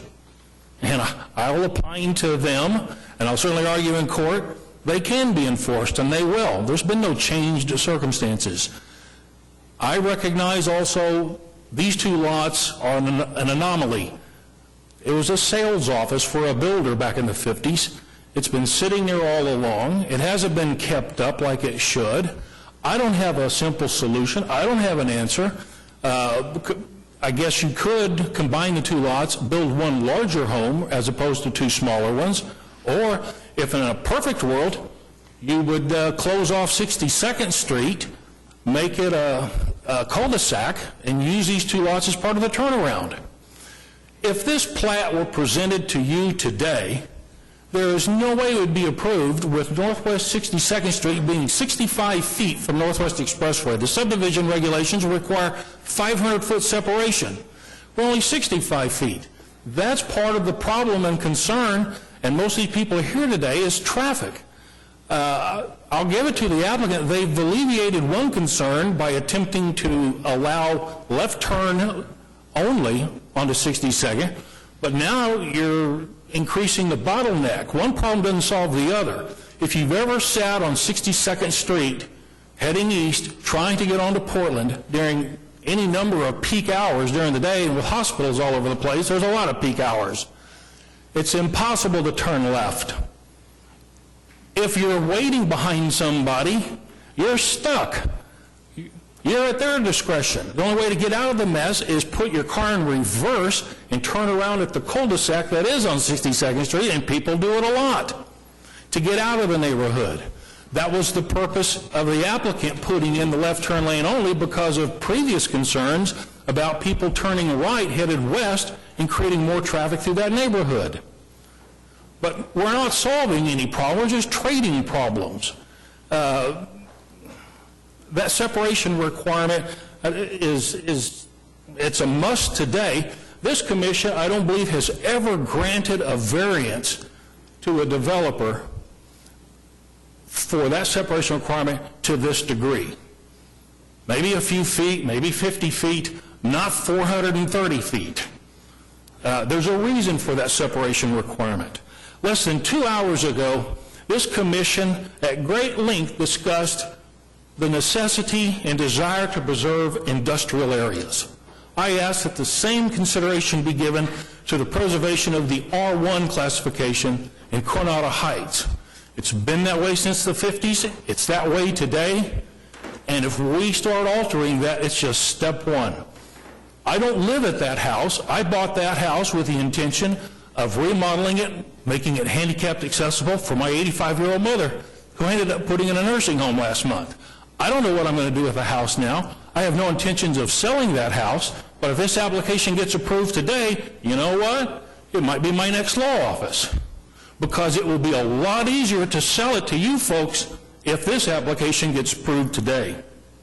I ask that this application be denied. Thank you. Any questions of Mr. Comstock? Janice? Are there other people who want to speak? Yes. Oh, wait a minute. Jeanette Pritchard? Jerry Gilbert won't pass. I'm already handicapped, Mr. Chairman. We won't go into that, Jerry. But I'm going to follow your advice to not cover any points that have already been covered. Thank you. The first point I want to make is that... Give us your name and address, Jerry, for the record. Yeah, I'm sorry, my name is Jerry Gilbert. I live at 3801 Northwest 62nd Street. I've lived there about 9 or 10 years. There are absolutely no two-story structures in this area, number one. That point has not been made. They have modified this drawing, and that's really a minor point, but there are no two-story structures up and down the street. Number two, there's an inference here that this area cannot be residential, that this lot could not be residential. It's not easy, but I'm going to give you a great example. All of us know about Out of Bounds on 63rd Street and its $500,000 houses. 3 of those houses have been built backing up to 63rd Street. And the neighbors across the street back up to 63rd Street. So big traffic per se is not necessarily the impediment to building a house. Anybody that's traveled to the large cities recognizes that location is more important now in residential than almost anything. So the proper design of a house in that area could easily work. But the third point I want to make is that this corner is an absolute disaster. It has nothing to do with what's going to happen to this lot. It has to do with the corner itself. It's been alluded to about the setbacks and how far it is from one thing and another. But you cannot live in that area but what you see 2 or 3 out-of-commission cars pulled on to 62nd Street in the period of a week. As the gentleman has already referred to, trying to get in and out of there is horrible. If you come down 62nd, so those of us that live there divert a block down and come back out on the street south of that. And then the amount of traffic already diverting down there because of the backup at the left turn signal at the Northwest Highway. You get tired of that, so you scoot down that street. There's a stop sign in front of my house, which, by the way, I had nothing to do with installing, but it's been there for a long time. The city police department could make a fortune just picking up people that speed through that stop sign every day because they're trying to move from Portland Avenue down to Tulsa and back out to Northwest that way. So I think it would be ridiculous to try to put something else on this corner. But I beg somebody at the city to look at some solution for this corner, because it is, from every point of view, traffic, residential, all these points of view, it is a disaster. And something needs to be done about that corner. Personally, there was a suggestion made that maybe 62nd Street should be dead-ended and made a cul-de-sac. Because I tell you, trying to get out on that street is a pure danger. Anyway, thank you for your time. And I might say that I've been watching downstairs a little bit, and I wish we'd had that television when I was around, because you all look great. Any questions of Mr. Gilbert? Jerry, thank you. Joseph Griffith?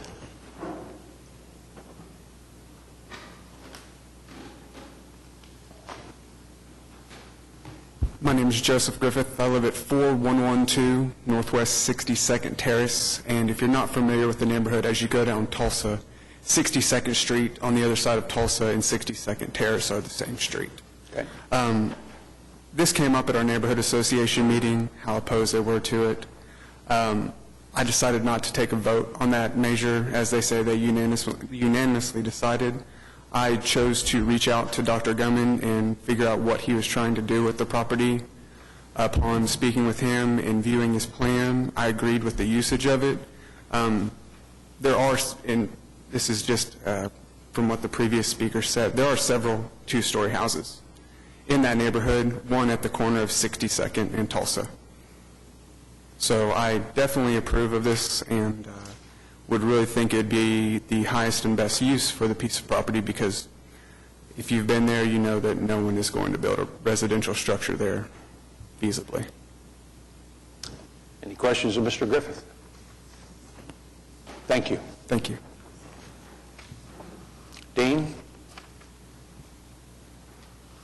If we could go back to this on the overhead.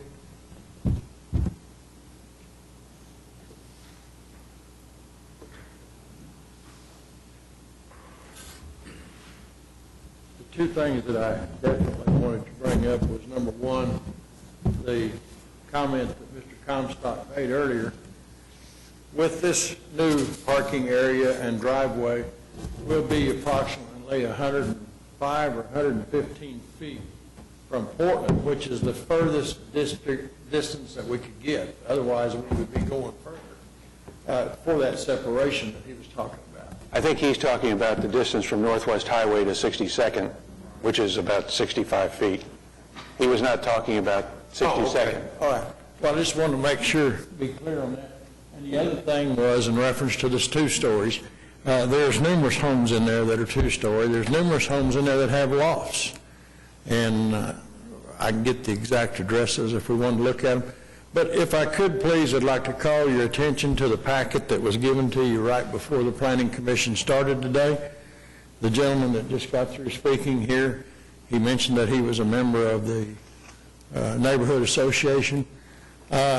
Myself and the Dr. Gumman, and come back up, Doctor, and I want him to share this with me as I explain it to you all. We spoke with everybody, with the exception of about 2 or 3 houses on the entire street of 62nd.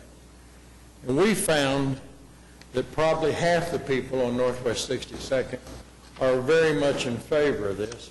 And you have a deal in your handout there that shows all those signatures.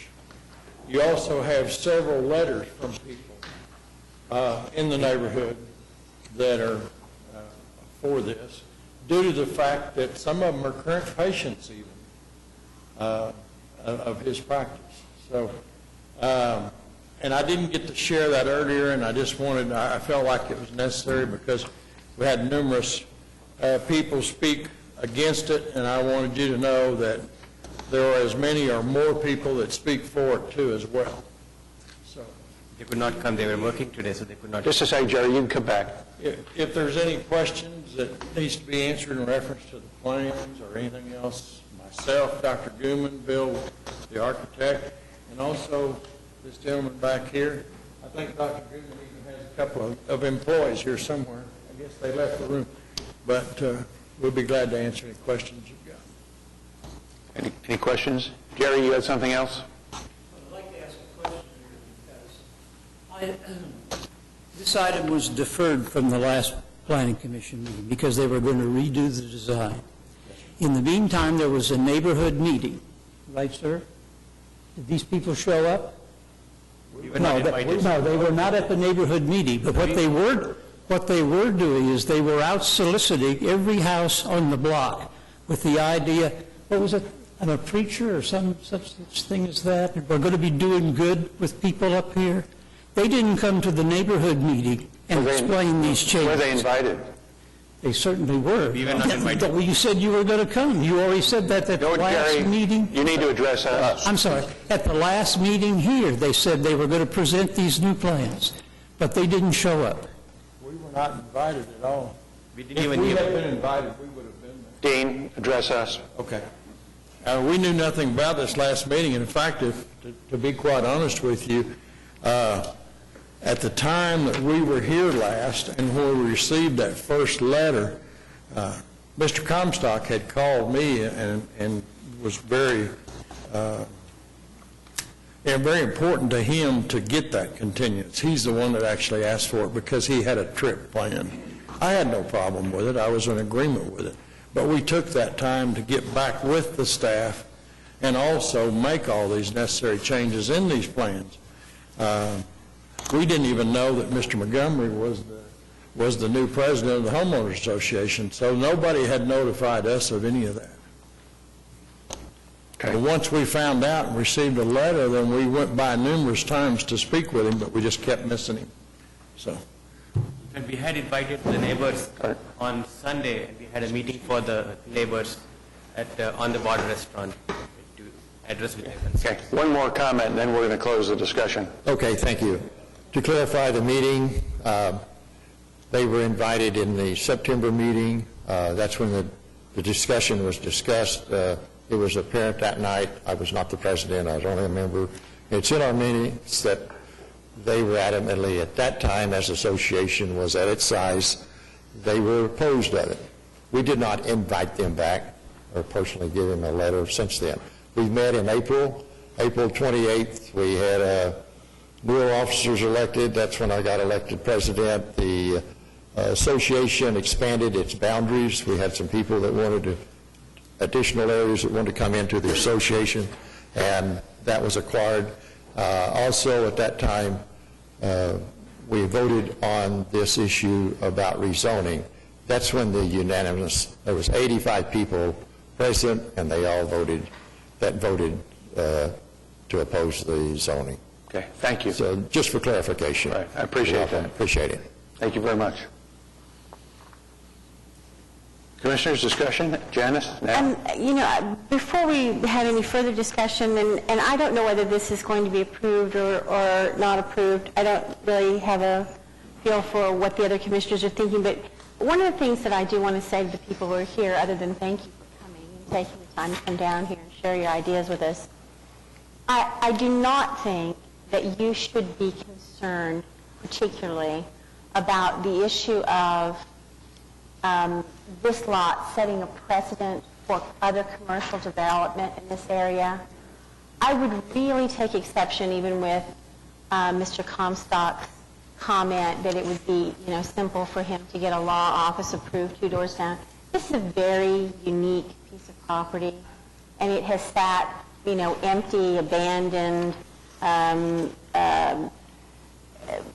beat up, and deteriorating for a long period of time. It is a piece of property that is very difficult to know what to do with, and whether we decide to approve this use for it today or not, I don't think that there's anybody up here that thinks it's going to open the door either along Northwest Expressway or along Portland for there to be any conversion of residential property to commercial or office use.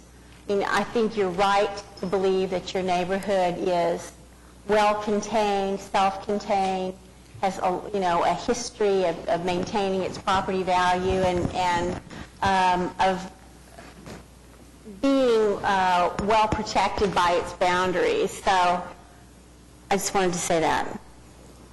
Okay, now, other discussion? Mike? Obviously, I've spent a lot of time in this area since this is Ward 1. I'm well familiar with this property. I've lived not far from it pretty much all my life.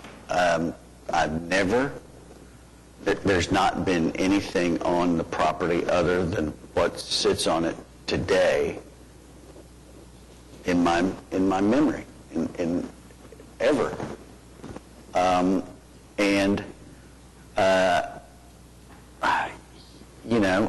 recognize the challenges with this particular property. I don't share the belief that it will be developed. I'm not saying it cannot be. I don't share the belief that it will be developed as residential because the market's told me for 50 years or that it's not going to happen. I just believe the market. I think that there's lower hanging fruit for residential development in this city than this particular piece of property, even in Ward 1 or as an infill bypass parcel, et cetera. I think the neighborhood is very strong and viable. I agree with Janice. I think there's no incentive. I certainly don't agree with Mr. Comstock's assumption that this is the beginning of a trend. We had a similar discussion about one door down over on Northwest 50th and I-44 in an area that I would say was far more susceptible to office development, and we turned that down 2-3 years ago, or a year or so ago. My feeling about this application is that it is now a far reduced structure than it was when it was first presented to us over a month ago. Far more residential in character and design. I think that we would be hard-pressed, even as were a residential piece of property to develop on this site, but I don't know that it would carry the architectural features and feel and look of what we have, and landscaping. For one, I know the landscaping wouldn't be nearly so substantial because it wouldn't be required that we would see with this particular property. And whether they solicited went door to door and talked to people and asked the people in the neighborhood, I see a substantial number of residents who seem to have signed that are on 52nd place. So substantial people on 61st, 62nd Terrace, Quapaw. I'm well familiar with this area, and several layers of approval or agreement with the property. I've been challenged by this lot for years. I don't know that there is an answer, but I drove to it Monday. I parked my car in the driveway, and I looked at the structure that's there. There's windows broken out. There's grass growing. It's dilapidated. I mean, the building, I can't believe is still standing, but I think that it's unkempt and has been for some significant period of time. I think the proposed structure provides almost a gateway structure into the neighborhood versus a dilapidated lot for the first street that's into the neighborhood. And I don't share the concern because of the viability of the neighborhood. It's not a transitional neighborhood. It's not one at all. That we're going to have commercial marching down the end caps or down on down 62nd, et cetera.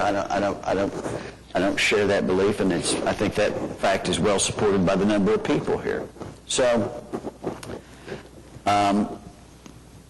traffic being what it is, I don't think that this use significantly increases the traffic on 62nd. I think 62nd's a problem. Always has been, always will be. Ought to be a right turn only. I don't think that while there's a mention of a cul-de-sac, I don't think that the neighborhood will ever get behind a cul-de-sac on that property because I just don't see I don't know that I could support it. I got it for traffic concerns, and that might be a good idea, but I don't see it as something that's viable.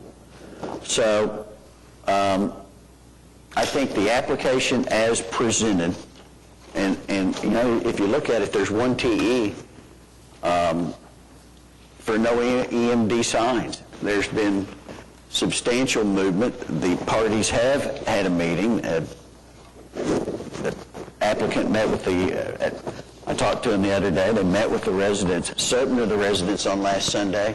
Don't know what happened about the June meeting. Can't speak to that. Don't know that. Sounds like they weren't invited. They would have come. I've met with the Guptas and Mr. Howell, myself. They seem to be very receptive to the concerns of the neighborhood. It's not that they haven't really worked hard to get to the point to where we are. So, all that being said, I think this application, this structure at this location, given its residential character, I think it's probably a pretty good use for this particular tract of land. I think I can support the application. You kind of weigh in on what Commissioner Hensley just said. We're very sensitive to residential areas on arterial streets being rezoned for, or actually sensitive to those places that have been used for commercial purposes and not rezoned. We're very, very aware of that. And when this application came up, that I had the same thoughts that Mr. Comstock said, like, well, is this going to just creep into along the Northwest Expressway? And I drove around the neighborhood. I had an office, well, your office is just to the east of it, and I had an office just to the south of it on 56th Street, and go by there all the time. And the way that neighborhood is configured, it ain't going to happen. And besides, I think that there might have been a bit of misconception as to the extent of the rezoning from the neighborhood association, that it's going to be, quote, commercial. I mean, you said C something, and this is O1. It just is as low as you can get.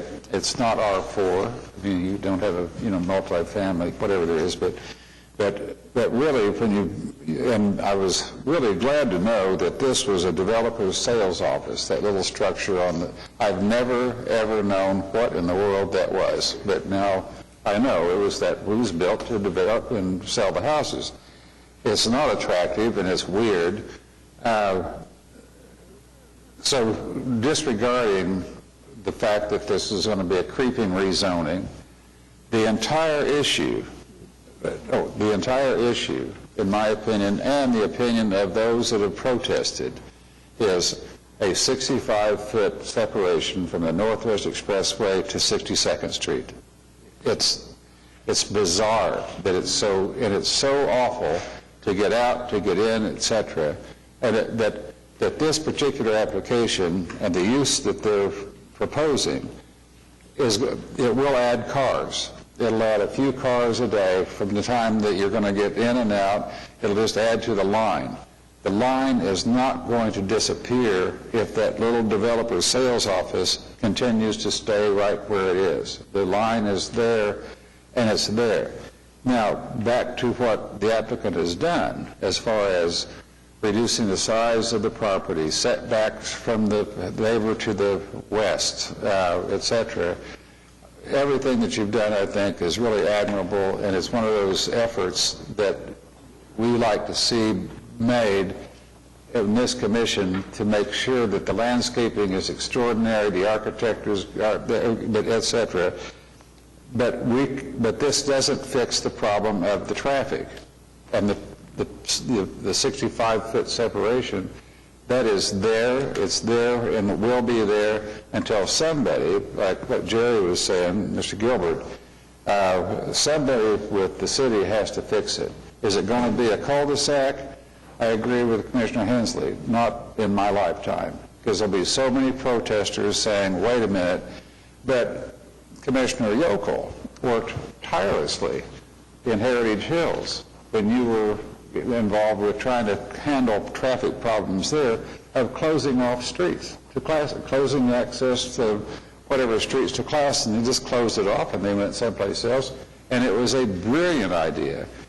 I would encourage the neighborhood, whatever efforts you do, to get with traffic, to get with the city, to do what you can do to have something else happen on 62nd Street, because it's just going to be crazy no matter if they're there or not. So, long story short, I can't disagree with the application. I think it's probably okay. Commissioners, any other comments or discussion? Just a couple of comments. Mr. Chairman, initially when we saw this application, I was concerned with the height of the structure. That has now been addressed and mitigated. Obviously, we don't have agreement between all parties here, but I'd like to point out a couple of things. We have people that have spoken that are against the application. We have a number of people here that are supportive. I do also take note that the property owner immediately to the west, to the south are supportive. The 62nd Street 65-foot issue is an issue of the design of the Northwest Highway. It wasn't designed by Oklahoma City, and it's not something that we granted a variance for in our on this plat or anything else. It happened with the construction of the highway. And as far as the uses were concerned, Commissioner Bright was referring to, yes, this is O1 zoning, but it's also O1 zoning that is limited to medical services and professional office. So it's not just all O1 uses.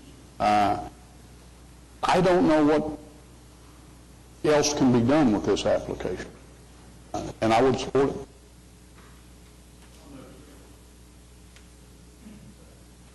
Okay, we have a motion and a second to approve item 14. Cast your votes, and it is approved.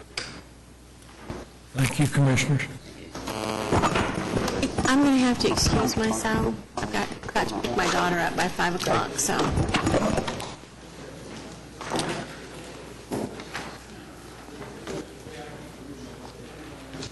We can go ahead. The next item is 15. Yeah, item 15 is an ordinance relating to landscaping for introduction today. We just need to introduce and set item 15. Nick and Bob, we're setting item 15. So we've got a motion and a second to set. Cast your votes.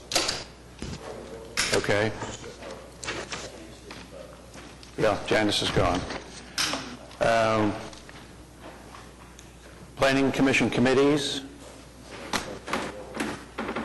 The only thing I'll get with JJ next week before our next meeting to kind of follow up on that utility conversation we had a little earlier today. I don't know where we kind of ended up on that, so I'd like to just get, because I did meet with the utility guys, and then we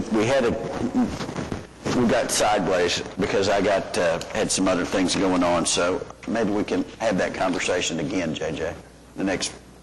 Okay, we're receptive at least to hearing it, so I'd like to just say that. Okay, Planning Commission members, the resolution. Move approval of the resolution that was presented in our packet regarding revision to our bylaws. Second. Second. Oh, sorry. Okay, we have a motion and a second to approve the resolution. Cast your votes, and that's approved. As far as item number 2, Mr. Chairman, I propose that the current chairman and the current vice chairman be re-elected to those posts for the next year. Second. Any other nominations? Cast your votes. Any other nominations? Good one.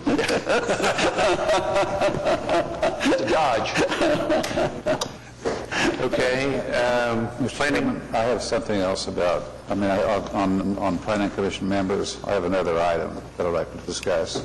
Okay. It won't take very You've long. emptied the room. But I emailed each of you the the provisions of the Oklahoma statutes and the provisions of the municipal code relating to the Planning Commission's authority to make, amend, and adopt the comprehensive plan.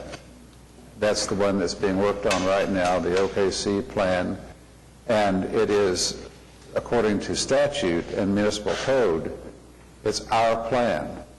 We're doing it, and I encourage all of us to participate in the process that's going to go on for another year or two, right, Russell? I mean, it's going to, but it is our plan. It's not like we're just letting these guys do something and then council's going to approve it. We make, amend, and adopt.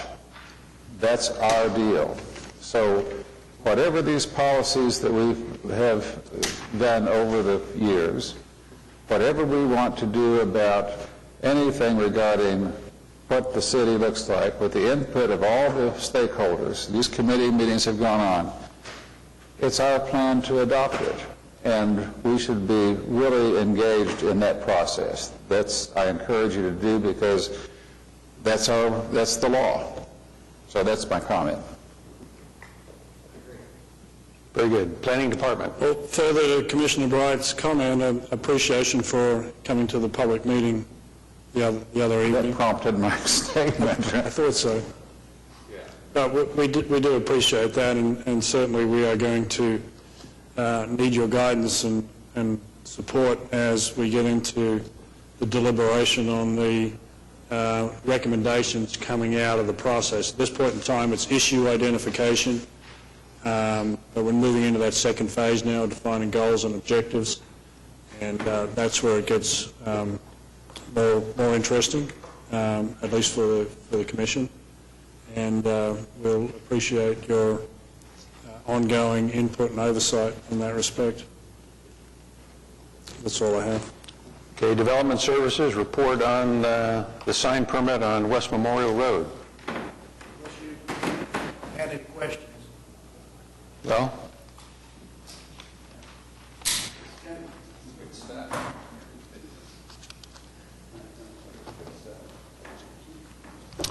Municipal Counselor? Any other business, Commissioners? Motion to adjourn? And it takes a few more people to vote to adjourn. Everybody off. There we go. Thank you, Susan.